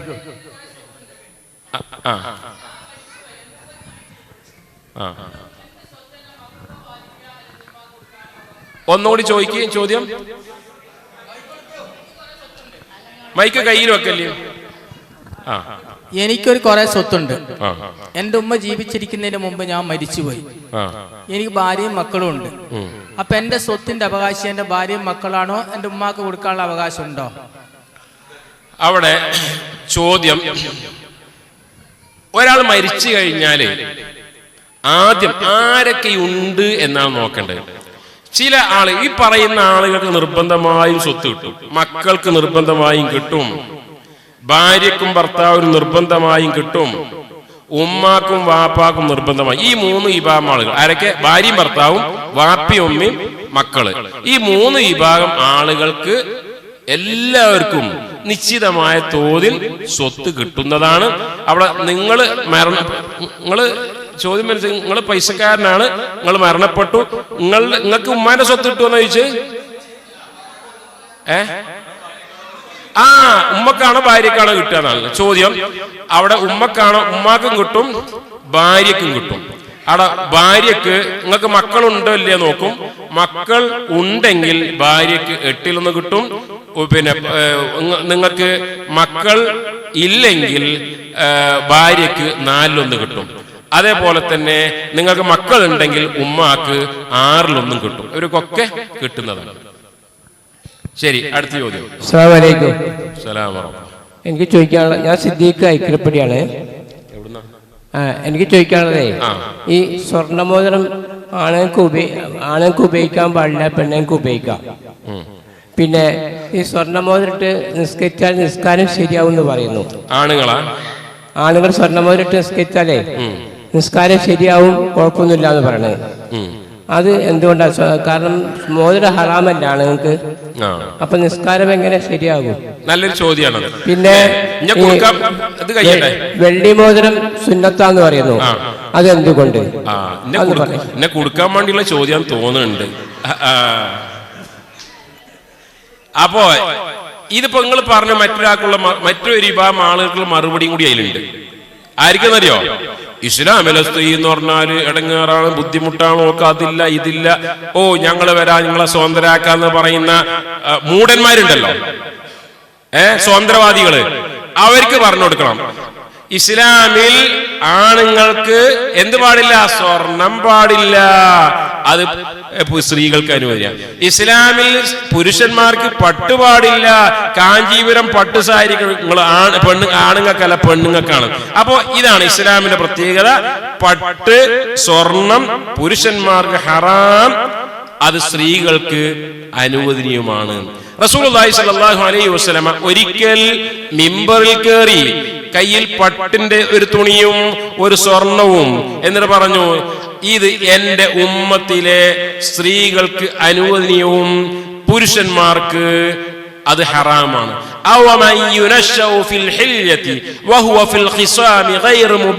സൂറത്ത് വിശുദ്ധ ഖുർആൻ പറഞ്ഞാണ്. സ്ത്രീകളെ കുറിച്ച് പറഞ്ഞപ്പോ ആഭരണം അണിയിക്കപ്പെടുന്ന എന്നാ പറഞ്ഞത്. ആ പണ്ഡിതന്മാർ അവിടൊക്കെ വിശദീകരിച്ചു സ്ത്രീകൾക്ക് സ്വർണം അനുവദനീയമാണ് എന്ന്. അതുകൊണ്ടാണ് പെരുന്നാൾ നമസ്കാരം കഴിഞ്ഞ ശേഷം നബി സല്ലല്ലാഹു അലൈഹി വസല്ലം, അന്ന് പെരുന്നാൾ നമസ്കാരം പള്ളിയിൽ വെച്ചല്ല ഈദ്ഗാഹിലാണ്, അങ്ങനെ സ്ത്രീകൾ ഇരിക്കുന്ന ഭാഗത്തേക്ക് ബിലാൽ റളിയല്ലാഹു അൻഹുവിനെയും കൂട്ടി റസൂലുള്ളാഹി പോകും. എന്നിട്ട് അവരോട് വഅദ് നടത്തും. എന്നിട്ട് വഅദ് നടത്തുമ്പോൾ പെണ്ണുങ്ങൾ എന്താ കാട്ടുവരോ? അവരുടെ കഴുത്തിലല്ല, അഖറാത്തിഹിന്ന, അഖറാത്ത് എന്ന് പറഞ്ഞാല് അവരുടെ കമ്മലുകൾ ഊരി കൊടുക്കും. ഇരുമ്പിന്റെ കമ്മല് നബിക്ക് കിട്ടിയൊരു കാര്യമല്ല, എന്തിനായിരിക്കും? സ്വർണത്തിന്റെയോ അന്ന് അല്ലെങ്കിൽ വില പിടിപ്പുള്ള വെള്ളിയുടെയോ കമ്മൽ ഊരി കൊടുക്കാറുണ്ടായിരുന്നു എന്നാണ്. എന്നാല് പുരുഷന്മാർക്ക് റസൂലുള്ളാഹി സ്വല്ലല്ലാഹു അലൈഹി വസല്ലം ഒരു സഹാബിയുടെ കയ്യിൽ സ്വർണ്ണമോതിരം കണ്ടു. റസൂലുള്ളാഹി ദേഷ്യപ്പെട്ടു, എടുത്തൊരു കൊടുത്തു, ദേഷ്യപ്പെട്ട് കയർത്തു. അങ്ങ് നബി പോയി. ആരോ ഒന്ന് പറഞ്ഞു, അതിപ്പോ നബിയെ എടുത്ത് എറിഞ്ഞെന്നറിയോ? അത് കയ്യുമിടാൻ പാടില്ല, ഇജ എടുത്താണ്ട് വേറെ എന്തിനെങ്കിലും ഉപയോഗിക്കും, അല്ല ഭാര്യയ്ക്ക് കൊടുത്തോ. എന്താ പറഞ്ഞതറിയോ? അള്ളാന്റെ റസൂല് എന്റെ കയ്യുമെന്ന് ഒരു സ്വർണ്ണമോതിരം ഊരി വലിച്ചെറിഞ്ഞ് എനിക്ക് ഇനി വേണ്ട, അതെനിക്ക് വേണ്ടെന്നാണ്. അപ്പൊ ഇന്ന് മനസ്സിലായി പുരുഷന്മാർക്ക് ഹറാമാണ്, സ്ത്രീകൾക്ക് അനുവദനീയമാണ്. അതെന്താണ്? അള്ളാഹു സുബ്ഹാനഹു വ തആല അങ്ങനെ പൊതു സ്ത്രീകൾ എന്ന് പറയുമ്പോ എന്താ? ഭർത്താക്കന്മാരുടെ മുമ്പിൽ അണിഞ്ഞൊരുക്കാനുള്ളതാണ്, അന്യരുടെ മുമ്പിൽ അണിഞ്ഞൊരുങ്ങാൻ പറ്റാത്തവരാണ്. അതേപോലെ തന്നെ ഭർത്താക്കന്മാർക്ക് മുമ്പിൽ തൃപ്തികരമായിരിക്കണം. അതിനൊക്കെ അവർക്ക് സ്വർണവും പട്ടും ഒക്കെ അനുവദനീയമാക്കിയത്. സ്ത്രീകൾക്ക് ഇപ്പൊ ചോദിച്ചത് വെള്ളി അത് സുന്നത്തല്ല, സുന്നത്ത് എന്ന് പറഞ്ഞുകൂടാ, വേണമെങ്കിൽ അത് അനുവദനീയമാണ് എന്ന് പറയാം. റസൂലുള്ളാഹി സ്വല്ലല്ലാഹു അലൈഹി വസല്ലമക്ക് ഖാത്തം ഉണ്ട്, ഖാത്തം മോതിരം. ആ മോതിരം അന്നത്തെ കാലത്ത് നബി ഉപയോഗിക്കുക അണിയാൻ വേണ്ടി മാത്രമല്ല, മറിച്ച് അത് സീല് വെക്കാനുള്ളതും കൂടിയാണ്. അല്ലെ, രാജാക്കന്മാർ കത്തയക്കുമ്പോ അതുകൊണ്ട് ആ സീല് വെച്ചിരുന്നത്. അങ്ങനെയുള്ള വെള്ളിയുടെ മോതിരം റസൂലുള്ളാഹി സ്വല്ലല്ലാഹു അലൈഹി വസല്ലമയുടെ കയ്യിലുണ്ടായിരുന്നു. അത് പുരുഷന്മാർക്ക് അനുവദനീയം. പക്ഷെ ഒരു കാര്യം ശ്രദ്ധിക്കണം, അവ ചോദിക്കാറുണ്ട്, സ്വർണം പുരുഷന്മാർക്ക് ഹറാം ആണെങ്കിൽ വെള്ളി ആഭരണം അനുവദനീയമല്ലേ എന്ന് ചോദിക്കാറുണ്ട്. അവിടെ ഒന്നിച്ച് അനുവദനീയമാണെന്ന് പറയാൻ കഴിയില്ല. ഞാൻ പറഞ്ഞ ക്ലിയർ ആയിരിക്കണം. എന്താണ്? വെള്ളി അനുവദനീയമാണ്, പക്ഷെ വെള്ളി ആഭരണം പുരുഷന്മാർക്ക് എപ്പോഴും എല്ലാ ആഭരണവും അനുവദനീയമായിക്കൊള്ളുന്നു. ഞാൻ നിങ്ങൾക്ക് ഉദാഹരണം പറയാം. ഇപ്പൊ നമ്മൾ ചെക്കന്മാരുണ്ടല്ലോ, ഓരോ കഴുത്തിൽ കാണാൻ വെള്ളിന്റെ ഒരു വടം, കയ്യിലൊരു വള. കയ്യിൽ കണ്ടില്ല നിങ്ങള് ഒരു വള, കഴുത്തിൽ കാണാൻ ചെങ്ങല പോലെ കട്ടിയുള്ള സ്വർണ്ണമൊന്നല്ല, വെള്ളിയാണ്. അത് അനുവദനീയാണോ? ആണോ? വെള്ളി അനുവദനീയാണ്. ഇതോ ഇന്ന് കയ്യുമൊരു വളട്ട് കഴിഞ്ഞാൽ ഇത് റൗഡിയാണ്, റൗഡിയുടെ ലക്ഷണമാണ്, ഒരു ഫാസിഖിന്റെ ലക്ഷണമാണ്. ആ നിലക്ക് നോക്കുമ്പോൾ മറ്റുള്ള ഒരു തെമ്മാടികളുമായി സദൃശ്യം വരുന്നു എന്ന അടിസ്ഥാനത്തിൽ അത് പാടില്ലാത്തതാണ്. പിന്നെ ചെയിൻ, കട്ടി കുറഞ്ഞ വെള്ളി ചെയിൻ ധരിക്കാറുണ്ട്. അതും പുരുഷന്മാർക്ക് അനുവദനീയമല്ല. എന്ത്? വെള്ളി അനുവദനീയ അല്ല എന്നർത്ഥത്തിലല്ല, മറിച്ച് മാല എന്നത് സ്ത്രീകളുടെ ഒരു അടയാളമാണ്. മാല എന്നത് സ്ത്രീകളുടെ അടയാളമാണ്. അങ്ങനെ നോക്കുമ്പോ ഒരു സ്വർണ്ണ ചെയിൻ ധരിക്കാൻ പാടില്ല അതുപോലെ തന്നെ ഈ സ്ത്രീകൾ ഉപയോഗിക്കുന്ന രൂപത്തിലുള്ള ആഭരണങ്ങളും പുരുഷന്മാർ വെള്ളി കൊണ്ടാണെങ്കിലും ഉപയോഗിക്കാതിരിക്കലാണ് നല്ലത്. കാരണം ലഅന റസൂലുള്ളാഹി സ്വല്ലല്ലാഹു അലൈഹി വസല്ലം അൽ മുതറജ്ജിലാത്തി മിനൻ നിസാഇ ബിർരിജാൽ, പുരുഷന്മാരോട് സാദൃശ്യം കാണിക്കുന്ന സ്ത്രീകളെയും സ്ത്രീകളോട് സാദൃശ്യം കാണിക്കുന്ന പുരുഷന്മാരെയും അല്ലാഹുവിന്റെ റസൂൽ ശപിച്ചിരിക്കുന്നു എന്നാണ്. ജീൻസും പാന്റും ടീഷർട്ടും ആണുങ്ങളെ വേഷ അതൊരു പെണ്ണ് ധരിക്കുകയാണെങ്കിൽ അത് പാടില്ലാത്തതാണ്. ഇതേപോലെ തന്നെയാണ്. അല്ലാഹു അലം. ഹലോ, പറയും. അതില് പിന്നെ ഈ സ്വർണ്ണമോതിരിട്ട് പുരുഷന്മാര് നിസ്കരിച്ചാല് പിന്നെ ആ ചോദ്യം പറഞ്ഞില്ല. പറഞ്ഞില്ല. അപ്പൊ ചോദ്യം അത് പ്രസക്തമായ ചോദ്യമാണ്. ഏത്? ഒരാൾ സ്വർണ്ണ മോതിരം ഇട്ടു, നിസ്കരിച്ചാൽ നിസ്കാരം ശരിയാകുമെന്നാണ്. ഇനി ആ മൗലവി അവിടുന്ന് ഇങ്ങനെ പറഞ്ഞൊന്നും പറയണ്ട, കേട്ടോളിയും. കുറച്ച് ഉറങ്ങിയിട്ട് അല്ലെങ്കിൽ കുറച്ച് വർത്താനം പറയുന്നു, ബാക്കി പകുതി കേട്ട് കഴിഞ്ഞാൽ തെറ്റിദ്ധാരണ. ഒരാള് ഒരു അയലോക്കക്കാരന്റെ സ്ഥലം കുറച്ച് കവർന്നെടുത്തു. അയലോക്കാരന്റെ ഒരു 5 സെന്റ് കള്ള ആധാരം ഉണ്ടാക്കി അതിന് തിരക്കി എന്തുണ്ടാക്കി, പിന്നെ കവർന്നെടുത്തു. എന്നിട്ട് അതിലൊരു പള്ളി ഉണ്ടാക്കി. ആ പള്ളിയിലോ നിസ്കരിച്ചാലും അവന്റെ നിസ്കാരം വീടും. പക്ഷേ അവൻ ചെയ്ത അക്രമത്തിന് വേറെ ശിക്ഷ ഉണ്ട്. ഒരാള് ഫുഖഹാക്കള് കർമ്മശാസ്ത്ര ഗ്രന്ഥത്തിൽ പറയാം, ഒരാളുടെ പാന്റ് കട്ടെടുത്തു, ഒരാളുടെ തുണി കട്ടെടുത്തു, എന്നിട്ട് അതുകൊണ്ട് നിസ്കരിച്ചു എന്ന് വിചാരിക്കാം. മഖ്സൂബായ പറയും, ഒരാളുടെ തുണി കട്ടെടുത്തു, ഒരാളുടെ ഡ്രസ്സ് കട്ടെടുത്ത് നിസ്കരിച്ചു. നിസ്കാരം എന്നുള്ള നിലക്ക് എന്താണ് ഓന്റെ ശരിയാണ്, പക്ഷെ കട്ടെടുത്തു എന്നുള്ള കുറ്റം വേറുണ്ട്. ഇതേപോലെയാണ് സ്വർണ്ണ ആഭരണം ധരിച്ച് ഒരാൾ നിസ്കരിച്ചു കഴിഞ്ഞാൽ അവന്റെ നിസ്കാരം വേടി, പക്ഷേ അതിന് വേറെ കുറ്റം ഉണ്ട് എന്നാണ്. വേറെ കുറ്റം അതിനുണ്ട് എന്നാണ്. കള്ളൊടിച്ച് നിസ്കരിച്ചാൽ എങ്ങനെ? ഒന്ന് ഖുർആൻ തന്നെ പറഞ്ഞു, പിന്നെ നിങ്ങള്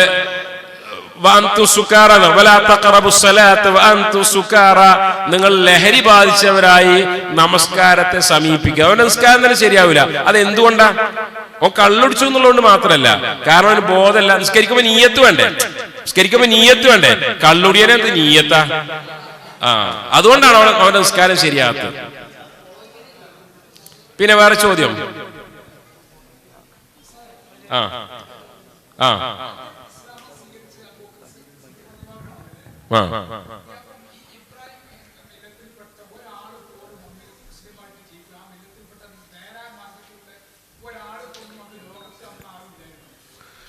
ചോദ്യം അദ്ദേഹത്തിന് വേണ്ടി ഞാൻ ചോദിക്കുകയാണ്. മുഹമ്മദ് നബി സല്ലല്ലാഹു അലൈഹി വസല്ലമ വരുമ്പോ ആദ്യമായി ഇസ്ലാം സ്വീകരിച്ച സിദ്ദീഖുൽ അക്ബർ ആണല്ലോ റളിയല്ലാഹു അൻഹു. അന്ന് ലോകത്ത് വേറെ ആരും മുസ്ലിമായിട്ട് ഇല്ലേ എന്നാണ്, അല്ലേ? നല്ല ചോദ്യം. വായിക്കുന്ന ആൾക്കാർക്ക് എങ്ങനെ ചോദ്യം ചോദിക്കാൻ കഴിയുള്ളൂ? അതൊന്ന് മനസ്സിലാക്കണം. ഈസ അലൈഹിസ്സലാത്തു വസ്സലാമിന് ശേഷം ഏതൊരു നബി വരികയാണെങ്കിലും ആ നബി പഠിപ്പിച്ച അധ്യാപനം കുറച്ചു കാലത്തേക്ക് ഇങ്ങനെ ഉണ്ടാവും, പിന്നെ ഇങ്ങനെ തേഞ്ഞു മാഞ്ഞു ഇങ്ങനെ പോയി. ഇപ്പൊ ഏതുപോലെ വർത്താനം പറയുന്നില്ല എല്ലാവരും. ആദ്യ നബി അലൈഹിസ്സലാത്തു വസ്സലാം വന്നു, മക്കളുണ്ടായി, പേരക്കുട്ടിയൊക്കെ മക്കളുണ്ടായി, ഓർക്ക് പേരക്കുട്ടികളുണ്ടായി. ഏകദേശം 10 തലമുറ കഴിഞ്ഞപ്പോ ആ നാട്ടിൽ മഹാന്മാരായ കുറെ നമ്മള് ഔലിയാക്കന്മാരെന്നൊക്കെ പറയില്ലേ, അങ്ങനത്തെ ആൾക്കാരുണ്ടായിരുന്നു. وقالوا لا تذرن آلهتكم ولا تذرن ودا ولا سواعا ولا يغوث ويعوق ونسرا. 10 തലമുറ കഴിഞ്ഞു പോയപ്പോ എന്തറിയോ, ആ നാട്ടിലുണ്ടായിരുന്ന മഹാന്മാര്, പിന്നെ അവരിൽ മഹാന്മാരായ ആളുകൾ മരണപ്പെട്ടു പോയപ്പോ ആ മഹാന്മാരെ ആരാധിക്കുന്ന അവസ്ഥയുണ്ടായി.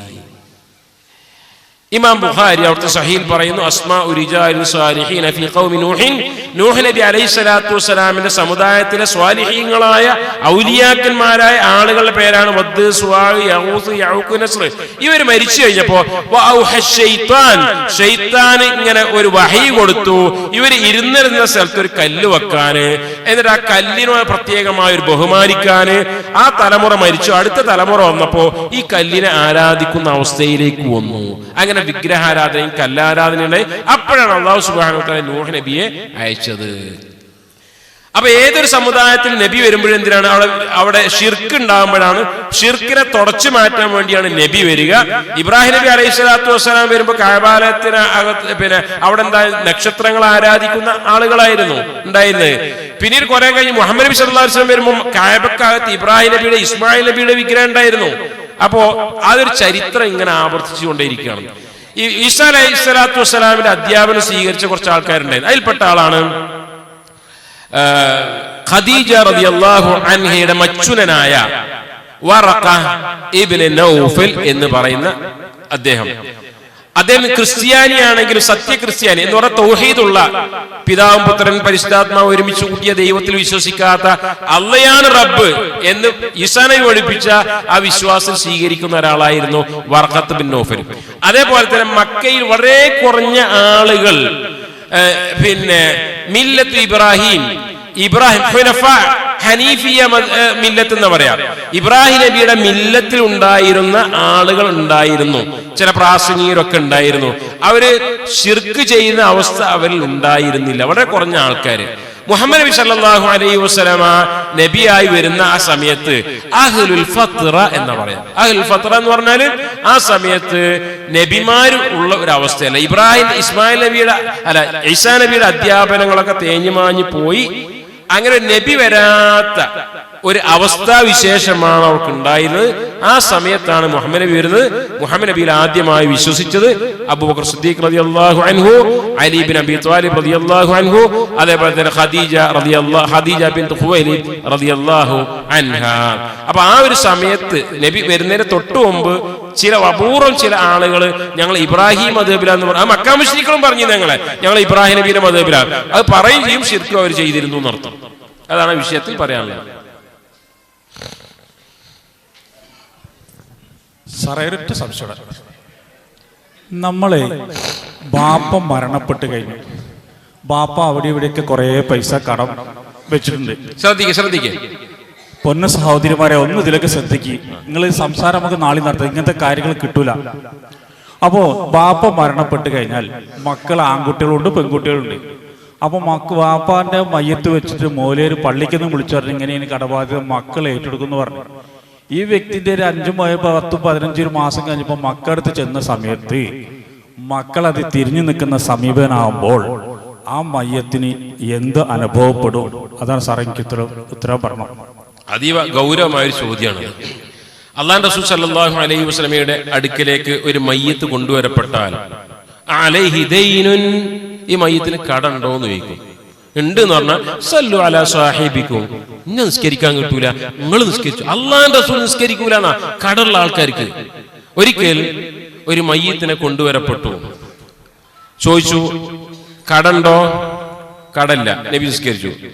അല്പം കഴിഞ്ഞ് മറ്റൊരു മയ്യത്തിനെ കൊണ്ടുവരപ്പെട്ടു, കടണ്ടോന്ന് ചോദിച്ചു. ഉണ്ട്. എത്ര? ഇത്ര. അത് വീട്ടാൻ വല്ലതും ഉണ്ടോ? ഉണ്ട്. അത് പറഞ്ഞു നിസ്കരിച്ചു. അല്പം കഴിഞ്ഞ് മറ്റൊരു മയ്യത്ത് കൊണ്ടുവരപ്പെട്ടു, കടണ്ടോ? ഉണ്ട്. വീട്ടാൻ പൈസ ഉണ്ടോ? ഇല്ല. സ്വല്ലു അലാ സാഹിബിക്കും, നിങ്ങൾ നിസ്കരിച്ചോളി എന്ന് പറഞ്ഞു. ഇത് കണ്ടപ്പോ എന്തൊരു വിഷമായിരിക്കും, എന്തൊരു വിഷം. ഒരു സഹാബിക്ക് റസൂൽ നിസ്കരിക്കില്ല എന്ന് പറഞ്ഞാല് അതിൽ അബൂ ബുർദ എന്ന് പറഞ്ഞൊരു സഹാബി, നബിയെ അത് ഞാൻ ഏറ്റെടുത്തു, മക്കൾ മാത്രമല്ല ആർക്കും ഏറ്റെടുക്കാം. അങ്ങനെ നബി സല്ലല്ലാഹു അലൈഹി വസല്ലം നിസ്കരിച്ചു. 2 ദിവസം കഴിഞ്ഞ് റസൂൽ ചോദിച്ചു, അബൂബുർദ ഞാൻ ഏറ്റെടുത്തത് വീട്ടിയോ? നബി അത് ഞാൻ അപ്പളെ വീട്ടിയല്ലോ. എന്നാലേ അപ്പോഴാണ് ആ മയ്യത്തിനൊരു തണുപ്പുണ്ടായത് കേട്ടോ എന്നാണ്. ഇവിടെ ചോദ്യം എപ്പോഴും കേൾക്കുന്ന ഒരു ആവർത്തന. ഉസ്താദ് ഇങ്ങനെ പറയും, പെണ്ണുങ്ങൾക്ക് കേൾക്കൂല. ഏത് ഉസ്താദ് പറയണത്? ഈ ഒരു അവസ്ഥ എല്ലാവർക്കും വരുമെന്ന് മനസ്സിലാക്കി ഇദ്ദേഹം വാക്കാലോ പ്രവൃത്തിയാലോ ചെയ്ത വല്ലതുണ്ടെങ്കിൽ പൊരുത്തപ്പെട്ടു കൊടുക്കണം. അദ്ദേഹത്തിന്റെ സാമ്പത്തികമായ വല്ല ബാധ്യതകളുണ്ടെങ്കിൽ മക്കൾ ഏറ്റെടുത്തിരിക്കുന്നു. ചിലപ്പോൾ മക്കൾ അറിഞ്ഞിട്ട് തന്നെ ഉണ്ടാവില്ല. നമ്മൾ എന്തിനാ ഈ എല്ലാവരും മരിക്കൂല, എന്തിനാ ആ സമയത്ത് പള്ളിക്കൽ ഇങ്ങനെ വെച്ച് മയ്യത്ത് വെച്ചുകൊണ്ട് ഇപ്പൊ എല്ലാവരും പൊരുത്തപ്പെട്ടു കൊടുക്കണം, അതിന്റെ മുന്നേ പൊരുത്തപ്പെടിക്കണ്ടേ? അപ്പോ അപ്പോൾ ഒരു കാര്യം ഇവിടെ അബദ്ധം വന്നെന്താന്ന് വെച്ചാലേ, ഒരാൾ മരിച്ചു കഴിഞ്ഞാലേ ആദ്യം എന്ത് ചെയ്യണം എന്നതിന് നമുക്ക് പലർക്കും കാഴ്ചപ്പാടില്ല. മരിച്ച എന്തെങ്കിലും സമ്പത്ത് ഉണ്ടാവില്ലേ, എന്തെങ്കിലും ഉണ്ടാവില്ലേ? എങ്കിൽ ഒരാളുടെ സമ്പത്ത്, ഒരാൾ മരിച്ചു കഴിഞ്ഞാൽ ആദ്യം ചെയ്യേണ്ടത് അയാളുടെ കടം വീട്ടലാണ്. കടം വീട്ടലാണ് എന്ന് പറഞ്ഞാൽ മയ്യത്ത് അവിടെ വെച്ച് അങ്ങാടി പോയി പൈസ കൊടുക്കണം എന്നല്ല, അത് ഏറ്റെടുക്കുക. മക്കൾക്ക് ഏറ്റെടുക്കാം, മക്കളല്ലാത്തവർക്ക് ഏറ്റെടുക്കാം. അപ്പൊ ആദ്യം ചെയ്ത് കടം വീട്ടലാണ്. രണ്ടാമത് ചെയ്യേണ്ടത് എന്താ അറിയോ? രണ്ടാമത് ചെയ്യേണ്ടത് വസിയത്തുണ്ടോ നോക്കുക. വാപ്പാക്ക് 30 സെന്റ് സ്ഥലം ഉണ്ടായിന്, വാപ്പ എഴുതി വെച്ചിട്ടുണ്ട് 10 സെന്റ് പള്ളിക്ക് കൊടുക്കണം എങ്കിൽ അത് അവിടെ തീരുമാനമാക്കാം. അപ്പൊ തന്നെ ആധാരം കൊണ്ടുപോയി രജിസ്റ്റർ ചെയ്യാന്നല്ല പറഞ്ഞത്. വാപ്പാക്ക് 10 സെന്റ് 3/1 വസിയത്ത് ചെയ്യാൻ പാടില്ല. 30 സെന്റ് ഉണ്ട്, 10 സെന്റ് വാപ്പ വസിയത്ത് എഴുതി വെച്ചിട്ടുണ്ട്. നീ എഴുതി വെച്ചിട്ട് ഉമ്മാനോട് പറഞ്ഞിട്ടുണ്ട്, ഉമ്മ മക്കളോടൊക്കെ പറഞ്ഞു. അത് നമുക്ക് തൃപ്തിപ്പെട്ടു. അത് രണ്ടാമത്തെ വസിയത്താണ്. മൂന്നാമത്തെ എന്താ ചെയ്യുന്നറിയോ? മയ്യത്തിന്റെ തുണി, അതേപോലെ തന്നെ കഫം പുടവ, മയ്യത്ത് പിന്നെ മറമാടൻ ചെലവ്, അയക്കൊക്കെ നീക്കി വെക്കണം. വല്ലതും ബാക്കി ഉണ്ടെങ്കിൽ അതാണ് എന്ത് ചെയ്യേണ്ടത്? മക്കൾ ഓഹരി വെക്കേണ്ടത്. അപ്പോ മക്കള് മനസ്സിലാക്കണം, വാപ്പ മരിച്ചു കഴിഞ്ഞാൽ ഒക്കെ കൂടെ മാന്താനുള്ളതല്ല. ആദ്യം ഇതൊക്കെ തീർക്കണം, ഇതൊക്കെ തീർക്കണം. എന്നിട്ട് വല്ലതും ബാക്കി ഉണ്ടെങ്കിൽ മാത്രമേ അനന്തര സ്വത്തുള്ളൂ. ഇതെന്തറിയോ? ഇത് അതിലൊന്നും ഉണ്ടാവില്ല. ഇനിയോ ചിലപ്പോ അറിവില്ലായ്മ കൊണ്ട് കടം കൊടുത്തും കിട്ടാനുള്ള ഒന്നും എഴുതി വെച്ചിട്ടുണ്ടാവില്ല. ഇനി ആരെങ്കിലും ഈ വാപ്പത്തിന് 10,000 റുപ്യ തരാണ്, എവിടെയും തെളിവ് നോക്കും, ചോദിക്കാം. പക്ഷേ ചിലപ്പോൾ തെളിവൊന്നും ഉണ്ടായിക്കൊള്ളുന്നില്ല. അപ്പോ ഒരു കാര്യം മനസ്സിലാക്കണം. ഒന്ന്, ഈ ഒരു നടപടിക്രമം നമുക്ക് മനസ്സിലാക്കണം.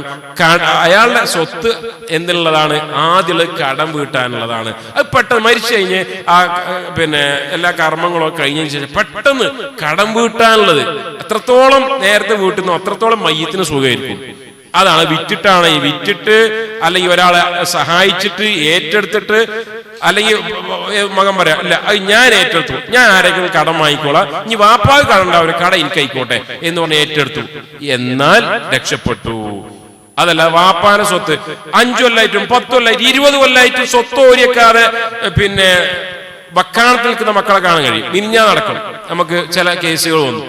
എത്ര കാലായി ഓരിയക്കണില്ല, എന്താ ഞാൻ ഒപ്പിട്ട് തരില്ല, ചെയ്യാൻ പാടുണ്ടോ? അപ്പോ എന്ത് ചെയ്യണം? ഒന്ന്, മരിച്ചു കഴിഞ്ഞാൽ ഇതാണ് ആദ്യം ആർക്ക് ഏറ്റെടുക്കാം? മക്കൾക്ക് ഏറ്റെടുക്കാം, മക്കളല്ലാത്ത ആൾക്കാർക്ക് ഏറ്റെടുക്കാം, കടം വീട്ടണം. മക്കൾ ഏറ്റെടുത്തു കഴിഞ്ഞാൽ വളരെ പെട്ടെന്ന് തന്നെ അത് വീട്ടുകയാണ് വേണ്ടത്. മയ്യത്തിന്റെ നന്മക്ക് അതാണ് നല്ലത്. അല്ല, കടം വീട്ടൽ ആണിനും പെണ്ണിനും തുല്യാണോ എന്നാണ്. ഇനിയിപ്പോ അത് പറയട്ടെ, ഒരു വാപ്പ ഒന്നും ബാക്കിയാക്കിയിട്ടില്ല, ഒരു പൈസ ഇല്ല എന്ന് വിചാരിക്കാം. മക്കൾക്ക് ഒരു നിർബന്ധം എന്നുള്ള നിലക്ക് കടം വീട്ടലില്ല. മനസ്സിലായോ? നിർബന്ധം എന്നുള്ള നിലക്ക്. പക്ഷേ വബിൽ വാലിദൈനി ഇഹ്സാന, മാതാപിതാക്കളോട് ഇഹ്സാൻ ചെയ്യണം, പുണ്യം ചെയ്യണം, ഗുണം ചെയ്യണം. ആ അർത്ഥത്തിൽ മക്കൾ ഏറ്റെടുക്കേണ്ടതാണ്. അപ്പൊ എത്ര ഏറ്റെടുക്കണം? ആണിനും പെണ്ണിനും തുല്യാണോ? അതൊക്കെ അവരിപ്പോ സാമ്പത്തികമായിട്ട് ആരാ ഉള്ളത്? ഒരുത്തൻ പറയും ഞാൻ ഫുള്ള് ഏറ്റെടുത്തോളാം, മറ്റൊരു അല്ല കാക്കജി ഏറ്റെടുക്കും, പകുതി ഞാൻ ഏറ്റെടുത്തോളാം. അപ്പൊ ഗൾഫിലുള്ള ഒരു പെങ്ങള് പറഞ്ഞു അല്ല കാക്കോ കുറച്ച് ഞാൻ തരാം. അങ്ങനെ ഇത്ര ഒന്ന് അതിലില്ല. അതിലൊക്കെ ഒരു പരസ്പരം മസ്ലഹത്തും പരസ്പരമുള്ള ഒരുമിച്ച് ചേർന്നുള്ള ഒരു കൂടിയ ആലോചനയൊക്കെയാണ് അതിന് വേണ്ടത്. എല്ലാ വിഷയം പറ്റൂട്ടോ. വെറും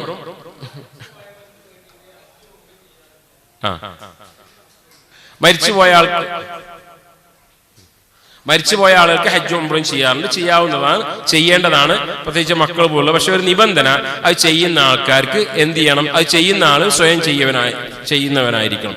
അപ്പൊ റസൂലുള്ളാഹി ഒരിക്കൽ ലബ്ബൈക അൻ ശിബ്റുമ എന്ന് കേട്ടു. ശിബ്റുമക്ക് വേണ്ടി ഞാൻ ഇത് ഇഹ്റാമിൽ പ്രവേശിക്കുന്നു. അപ്പൊ നബി ചോദിച്ചു മൻ ശിബ്റുമ, ആരാ ശിബ്റുമ? ഖാല അഖുൻ ലി ഔ ഖരീബുൻ ലി, എന്റെ സഹോദരൻ അല്ലെങ്കിൽ എന്റെ കൂട്ടുകാരനാണെന്ന് പറഞ്ഞു. അപ്പൊ നബി ചോദിച്ചു ഈ ഇഹ്റാമിൽ കയറിയോ, ജാതി ഉംറ ചെയ്തിട്ടുണ്ടോ, ജാതി ഹജ്ജ് ചെയ്തിട്ടുണ്ടോ? ഇല്ല. എന്നാൽ ഹുജ്ജ് അൻ നഫ്സിക സുമ്മ ഹുജ്ജ് അൻ ശിബ്റുമ, നീ ആദ്യം ഹജ്ജ് ചെയ്യണം, പിന്നെയാണ് ശിബ്റുമക്ക് ഹജ്ജ്. അപ്പൊ മുമ്പ് ഹജ്ജ് ചെയ്ത, മുമ്പ് ഉംറ ചെയ്ത ആളുകൾക്ക് മാത്രമേ മറ്റൊരാൾക്ക് വേണ്ടി, വാപ്പാക്ക് വേണ്ടി, ഉമ്മാക്ക് വേണ്ടി ഹജ്ജും ഉംറയും ചെയ്യാൻ പറ്റുകയുള്ളൂ.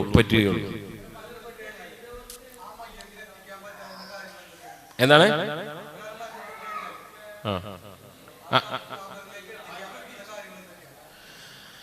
ഒരാള് മരിച്ചു കഴിഞ്ഞാൽ ആയിക്കോട്ടെ, മരിച്ചു കഴിഞ്ഞാൽ മയ്യത്തിന് ഗുണം കിട്ടുന്ന, ഫലം കിട്ടുന്ന കാര്യങ്ങൾ എന്തൊക്കെയാണ് എന്നാണ്. റബ്ബന ഇഗ്ഫിർ ലനാ ദുനൂബന റബ്ബന ഇഗ്ഫിർ ലനാ വലിഇഖ്വാന الذين സബഖൂനാ ബിൽ ഈമാൻ വലാ തജ്അൽ ഫീ ഖുലൂബിനാ ഗില്ലൻ ലില്ലദീന ആമനൂ. ഒന്ന് ഉള്ളത്, മയ്യത്തിന് കിട്ടുന്ന ഒന്നുള്ളത് അത് പ്രാർത്ഥന തന്നെയാണ്. പ്രാർത്ഥന തന്നെ. അതിന് മക്കള്, ഭാര്യ ഒന്നുമില്ല. എല്ലാ ലോകത്തുള്ള ഏതൊരാൾ മരിച്ചാലും അയാൾക്ക് വേണ്ടി പ്രാർത്ഥിക്കാവുന്നതാണ്, പ്രാർത്ഥിക്കേണ്ടതാണ്. അതാണ് ഒന്ന് എല്ലാവർക്കും. അതുകൊണ്ടാണ് പിന്നെ മരിച്ചു കഴിഞ്ഞാൽ ഇതാമാത്തൽ ഇൻസാൻ അമലു, ഒരാൾ മരിച്ചു കഴിഞ്ഞാൽ അവന്റെ അമലുകളൊക്കെ മുറിഞ്ഞുപോയി. 3 കാര്യങ്ങൾ ഒഴിച്ചു എന്ന് പറഞ്ഞു. അതിൽ ജാരിയായ സ്വതക്ക, ഔ ഇൽമിൻ യുൻതഫഉ ബി, ഉപകാരപ്രദമായ അറിവ്, ഔ വലദുൻ സ്വാലിഹുൻ യദ്ഉ ലഹു, അവന് വേണ്ടി പ്രാർത്ഥിക്കുന്ന സ്വാലിഹായ ഒരു സന്താനം എന്നാണ്. അപ്പോൾ സന്താനങ്ങളുടെ പ്രാർത്ഥനകൾ, അതേപോലെ തന്നെ പിന്നെ ജാരിയായ തുറന്നു നിൽക്കുന്ന, ഒരാൾ ഒരു കിണറൊഴിച്ചു എന്നിട്ട് പറഞ്ഞു ഇതിൽ ഈ വെള്ളം എല്ലാവരും കുടിച്ചോട്ടെ. ഒരാൾ മദ്രസ ഉണ്ടാക്കി, ഒരാൾ പള്ളി ഉണ്ടാക്കി, ഒരാൾ ഒരു ആശുപത്രി ഉണ്ടാക്കി, അതിന് സ്ഥലം വിട്ടുകൊടുത്തു. അങ്ങനെ തുറന്നു നിൽക്കുന്ന സ്വതക്കകൾ കിട്ടുന്നതാണ്. പഠിപ്പിച്ച അറിവ്. ഒരാള് 1ാം ക്ലാസ്സിൽ ഉസ്താദായിരുന്നു, അദ്ദേഹം കുറെ കുട്ടികളെ അക്ഷരം പഠിപ്പിച്ച് ഖുർആൻ പഠിപ്പിച്ചു കൊടുത്തു. എങ്കിൽ അയാൾ മരിച്ചു കഴിഞ്ഞാലും ആ കുട്ടികൾ ഖുർആൻ ഓതുന്ന, നിസ്കരിക്കുന്ന കാലത്തത്രയും ആ കൂലി ലഭിച്ചുകൊണ്ടേ ഇരിക്കും. ഇങ്ങനെയുള്ള, അതേപോലെ ഹജ്ജ്, ഉംറ എന്നിവ ലഭിക്കുന്നതാണ്. ഇത്തരം കാര്യങ്ങളാണ് എന്ത്, ഒരാൾ മരിച്ചു കഴിഞ്ഞാലും മയ്യത്തിന് ലഭിച്ചുകൊണ്ടിരിക്കുക.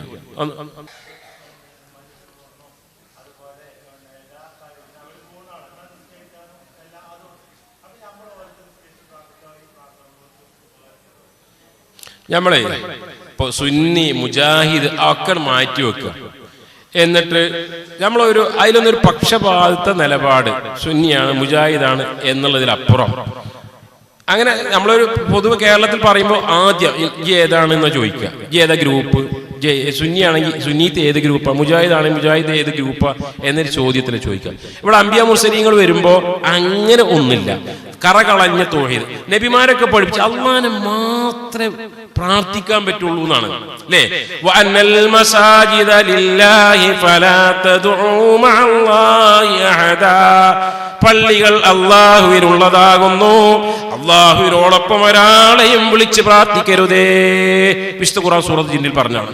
വഖാല റബ്ബുകും ഉദ്ഉനി അസ്തജിബ് ലക്കും ഇന്നല്ലദീന യസ്തക്ബിറൂന അൻ ഇബാദതി സയദ്ഖുലൂന ജഹന്നമ ദാഖിരീൻ. നിങ്ങളെ രക്ഷിതാവ് പറഞ്ഞിരിക്കുന്നു, ഉദ്ഉ, നിങ്ങൾ എന്നെ വിളിച്ച് പ്രാർത്ഥിക്കണം എന്നാണ്. അതാണ് അമ്പിയാക്കൾ പറഞ്ഞത്, ഖുർആന്റെ കൽപ്പന. പക്ഷെ കേദർ എന്ന് പറയട്ടെ, ഫിൽ ഖിയാമത്തി മുഷ്ഫീഖാ വഹ്ലനാ ഇൻദായാ സയ്യിദി ഖൈറൻ നബി. മങ്കൂസ് മൗലൂദിലൊക്കെ ഉള്ളത് അല്ലാഹുവിന്റെ റസൂലിനോട് ശഫാഅത്ത് ചോദിക്കുക. ശഫാഅത്തിന്റെ ചോദിക്കേണ്ടത് റബ്ബിനോടല്ലേ പ്രാർത്ഥിക്കേണ്ടത്. പക്ഷേ ഇവിടെ വലിയ ആദരപൂർവ്വമുള്ള ഈ കിതാബിലൊക്കെ ഉള്ളത് എന്താണെന്നറിയോ, നബിയെ ഞങ്ങൾക്ക് പരലോകത്ത് ശഫാഅത്ത് റസൂലിനോടുള്ള പ്രാർത്ഥനയാണ്. ദണ്ണം സൂര്യവും മറ്റുള്ള രോഗമണങ്ങലും ബദരീങ്ങളാൽ ബർക്കത്തിനാൽ ശിഫയേകണേ യാ റബ്ബനാ. ദാഹം മൗത്തത് കൂട്ടിടും, ഇബ്ലീസ് കൂസിനെ കാട്ടിടും, ലേരം ലഈനാകറ്റുവാൻ ബദരീങ്ങളാൽ തുണ റബ്ബനാ എന്നൊക്കെ ഞങ്ങൾ ആലോചിച്ച് നോക്കി. അല്ലാഹുവിന്റെ റസൂലിനോട് പ്രാർത്ഥിക്കാൻ പാടില്ല അമ്പിയാക്കന്മാരോടല്ല പ്രാർത്ഥിക്കേണ്ടത്, മറിച്ച് അള്ളാഹിനോടാണ് പ്രാർത്ഥിക്കേണ്ടത്. ഈ ഒരു സന്ദേശത്തിക്ക് വരിക. എന്നിട്ട് നമ്മൾ സുന്നീന്നോ എന്ത് പേരും പറഞ്ഞു. സുന്നി എന്ന് പറഞ്ഞാൽ സുന്നത്ത് എടുക്കുന്ന ആൾക്കാരാണ്. അപ്പൊ താടി ആർക്കാ കൂടുതലുള്ളത്? ഓൻ സുന്നിയാണ്. നെരിയാന്റെ മുകളിൽ ആരാ ഡ്രസ്സ് ധരിക്കുന്നത്? ആണുങ്ങൾ, അവരാണ് സുന്നി. അതല്ല ഒരു മുദ്ര ആദ്യം തന്നെ കുറ്റി അത് സുന്നി, ഇത് മുജാഹിദ് എന്ന രൂപത്തിലല്ല. ഇവിടെ അടിസ്ഥാനം എന്താണ്? അള്ളാഹ് പറഞ്ഞ കാര്യങ്ങളിലേക്ക് ഒന്ന് പ്രാർത്ഥന, ദുആ റബ്ബിനോട് മാത്രം. നിങ്ങൾക്ക് അറിയോന്ന് എനിക്കറിയില്ല. ഇപ്പൊ ഒരു പുതിയൊരു വാദം നമ്മുടെ നാട്ടിൽ എന്താ വെച്ചാല്, ഈ 13 കൊല്ലം മുമ്പ് കോഴിക്കോടുള്ള പിന്നെ ഈ മടവൂർ എന്നുള്ള സ്ഥലത്ത് സി എം എന്ന് പറയുന്ന ഒരാളുണ്ടായിരുന്നു. അയാൾ മരിച്ചു പോകുമ്പോ അയാളാണോലോ എന്ത് ഇപ്പൊ ലോകം നിയന്ത്രിക്കണത്, വിമാനങ്ങൾ തമ്മിൽ കൂട്ടിമുട്ടാതിരിക്കുന്നത്, ട്രെയിനുകൾ തമ്മിൽ കൂട്ടിമുട്ടാതിരിക്കുന്നത് ഇയാൾ നിയന്ത്രിക്കുകയാണ്. ആലോചിച്ച് നോക്കിയും നമ്മളെ ഉസ്താദന്മാരത് പറയുന്നത്. ഏത് ലോകം ഏതുവരെയോ ലോകം സൃഷ്ടിക്കപ്പെട്ടതിന് ശേഷം CM-നെ പോലെ ഒരാൾ ഉണ്ടായിട്ടില്ല. അള്ളാഹുവിന്റെ റസൂൽ പോലും ഇല്ല എന്നാണ്. ഈ ലോകം നിയന്ത്രിക്കുന്നത് അദ്ദേഹം രോഗം വന്ന് മരണപ്പെട്ടു പോയ ഒരാളാണ് ലോകം നിയന്ത്രിക്കുന്നത് പറയാ. ഇതാണ് സുന്നി. ആ സുന്നി നമുക്ക് വേണ്ട. ഏത് ലോകം നിയന്ത്രിക്കുന്ന അല്ലല്ല, മറിച്ച് CM മടവൂരാണ്. അതാണ് സുന്നി എന്ന് പറഞ്ഞ ആ സുന്നി തൽക്കാലം ഖുർആനിന് എതിരാണ്. ഇനി നിങ്ങൾ സുന്നി മുജാഹിദ് എന്ത് പേരിട്ടോളി, ഇസ്ലാമിന്റെ സന്ദേശം ഇതാണ്. അപ്പൊ നമ്മൾ പരസ്പരം സ്നേഹത്തോടുകൂടി ഐക്യത്തോടുകൂടി കഴിയണം. പ്രവാചകന്മാരുടെ അധ്യാപനങ്ങളിലേക്ക് വരണം. അതാണ് ആ വിഷയത്തിൽ ചുരുക്കിയ രൂപത്തിൽ എനിക്ക് ഓർമ്മപ്പെടുത്താനുള്ള സമയം കുറെ ആയിട്ടുണ്ട് എന്നാണ് തോന്നുന്നത്. ഒരു ചോദ്യം കൂടി ചോദിക്കാന്നാണ് സംഘാടകർ പറയണത്.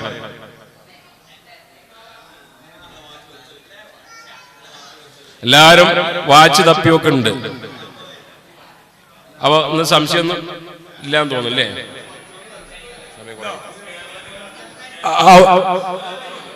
പറയണേ.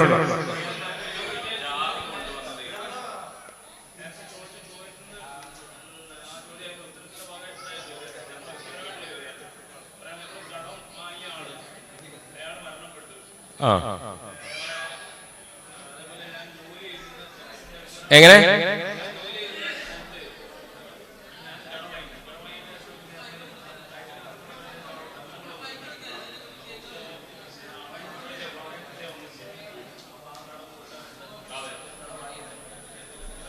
കടത്തിന്റെ ഗൗരവമായി ബന്ധപ്പെട്ട് നമ്മൾ കുറെ കാര്യങ്ങൾ പറഞ്ഞപ്പോൾ ഇപ്പൊ ഒരു ചോദ്യം, അവസാനത്തെ ചോദ്യമായിരിക്കും, സമയം കുറെ ആയതുകൊണ്ട്. അതായത് അദ്ദേഹത്തിന് സംഭവിച്ചൊരു കാര്യം എന്നാ തോന്നുന്നത്, കാഴ്ചശക്തി ഉള്ള കാലത്ത് കടം വാങ്ങിയിരുന്നു. പിന്നീട് കാഴ്ചശക്തിയൊക്കെ പോയി. പിന്നെ ഇപ്പോ അത് തിരിച്ചു കൊടുക്കാൻ കാശുണ്ടായി കഴിഞ്ഞാലും തിരിച്ചു കൊടുക്കാൻ കഴിയാത്ത ആരാണ്, എവിടെയാണ്, എന്താണ്, അത് അദ്ദേഹത്തിന് മാത്രം. ഇപ്പൊ ഗൾഫിലൊക്കെ ചിലപ്പോൾ എന്ത് ചെയ്യും, ഒരു നല്ല ദീനിയായ ചിട്ടയില്ലാത്ത കാലത്ത് അവിടുന്ന് ഇവിടുന്നൊക്കെ തട്ടിപ്പിന് വേണ്ടി കടം വാങ്ങും. എന്നിട്ട് തിരിച്ചു കൊടുക്കൂലെന്ന് ആദ്യം തന്നെ ഈയത്തുണ്ടാവും. പക്ഷെ പിന്നീട് നന്നായി നല്ല കോലത്തിലായി അതിനെക്കുറിച്ച് ഗൗരവം ഉണ്ടായി തിരിച്ചു കൊടുക്കണമെന്ന് താല്പര്യമുണ്ട്. ഇപ്പോ കൊടുക്കാൻ ആളെ കിട്ടൂല. എന്താ ചെയ്യേണ്ടതെന്നാണ്. ചെയ്യേണ്ട ഒന്ന്, ഇന്നത്തെ കാലത്ത് സോഷ്യൽ മീഡിയ അതിനുവേണ്ടി ഉപയോഗിക്കാം. അല്ലെ, വാട്സപ്പോ ഫേസ്ബുക്കോ എന്തെങ്കിലും രൂപത്തിൽ. ഇപ്പൊ പഴയ ജോലി ചെയ്യുന്ന കമ്പനി അന്വേഷിച്ചു കഴിഞ്ഞാല് ആ കമ്പനിയിൽ ഒരു പക്ഷേ കുറച്ച് ആളുകൾ പഴയ ആളുകൾ ഉണ്ടാകും. അങ്ങനെ അന്വേഷിച്ച് കണ്ടെത്താൻ സാധിക്കുമോ എന്ന് നോക്കുക. എന്നിട്ട് അതിന്റെ അർഹരായ ആൾക്ക് കിട്ടുക. രണ്ടാമത്, ഇത് കഴിഞ്ഞു. നമ്മൾ ആരെയൊക്കെ വാങ്ങി അയാൾ മരണപ്പെട്ടു പോയിട്ടുണ്ട് എങ്കിൽ അയാളുടെ അനന്തരാവകാശികൾക്ക് കൊടുക്കുക. അനന്തരാവകാശികളോട് പറയാ, നിങ്ങളെ വാപ്പാന്റെ ഞാൻ കടം വാങ്ങിയിരുന്നു, അതുകൊണ്ട് ഇതാ ആ കടം തിരിച്ചു തന്നിരിക്കുന്നു എന്ന് ഏൽപ്പിക്കുക. മൂന്നാമത്തത്, നമ്മൾ ആളറിയാം. അപ്പൊ കടയിൽ ഒരാളുടെ കടയിൽ നമ്മൾ ജോലി ചെയ്യാണ്, ഒരു ആചാര്യക്കാരുടെ കടയിൽ ജോലി ചെയ്യുക, ദീനിയായ നിഷ്ഠയൊന്നുമില്ല, നമ്മൾ കുറെ പൈസ കട്ടെടുത്തിട്ടുണ്ട് എന്ന് തോന്നുക. കുറെ കാലം കഴിഞ്ഞ ബോധം വന്നു, അയാൾക്ക് തിരിച്ചു കൊടുത്ത ഞാൻ അതിലേറെ പ്രശ്നം. എങ്ങനെ ഇരുന്നോളാ, ആകെ മാനക്കേടാക്കും. അപ്പൊ നമുക്ക് മൂന്നാമതൊരാളെ ഇടപെടിക്കാം. എന്നിട്ട് പറയാ, ആരോടും പറയരുത്, ഇത് എന്ത് ചെയ്യണം, ഈ പൈസ ആചാര്യക്കാർക്ക് കൊണ്ടുപോയി കൊടുക്കാം. ആചാര്യക്ക, ഇത് നിങ്ങൾക്ക് ഒരാൾ തരാണ്ടായിരുന്ന പൈസ എന്നെ ഏൽപ്പിച്ചാണ്, അയാളുടെ പേരെന്താ ഞാൻ മറന്നു, സ്ഥലം എവിടെ, നിങ്ങൾ തരാന്ന് പറഞ്ഞതാണ്, അങ്ങനെ കൊടുക്കുക. ഇങ്ങനെ ഏതെങ്കിലും ഒരു വഴി. ഇനി ഇതൊന്നുമില്ല വിചാരിക്കുക, ഒരു വഴിയുമില്ല എങ്കിൽ പണ്ഡിതന്മാർ പറഞ്ഞത് അവസാനത്തെ വഴി ഒരു മുസ്ലിമായ ആളിൽ നിന്നാണ് നമ്മൾ ആ പൈസയൊക്കെ വാങ്ങിയത് എങ്കിൽ അദ്ദേഹം തിരിച്ചു കൊടുക്കാൻ യാതൊരു വഴിയില്ല എങ്കിൽ എത്ര പൈസയാണ് വാങ്ങിയത് അത് അദ്ദേഹത്തിന് പടച്ചോനെ പരലോകത്ത് കൂലി കിട്ടട്ടെ എന്ന നീയത്തോടു കൂടി സദഖ ചെയ്യുകയാണ് വേണ്ടത്. അല്ലാഹു തആല ആലം.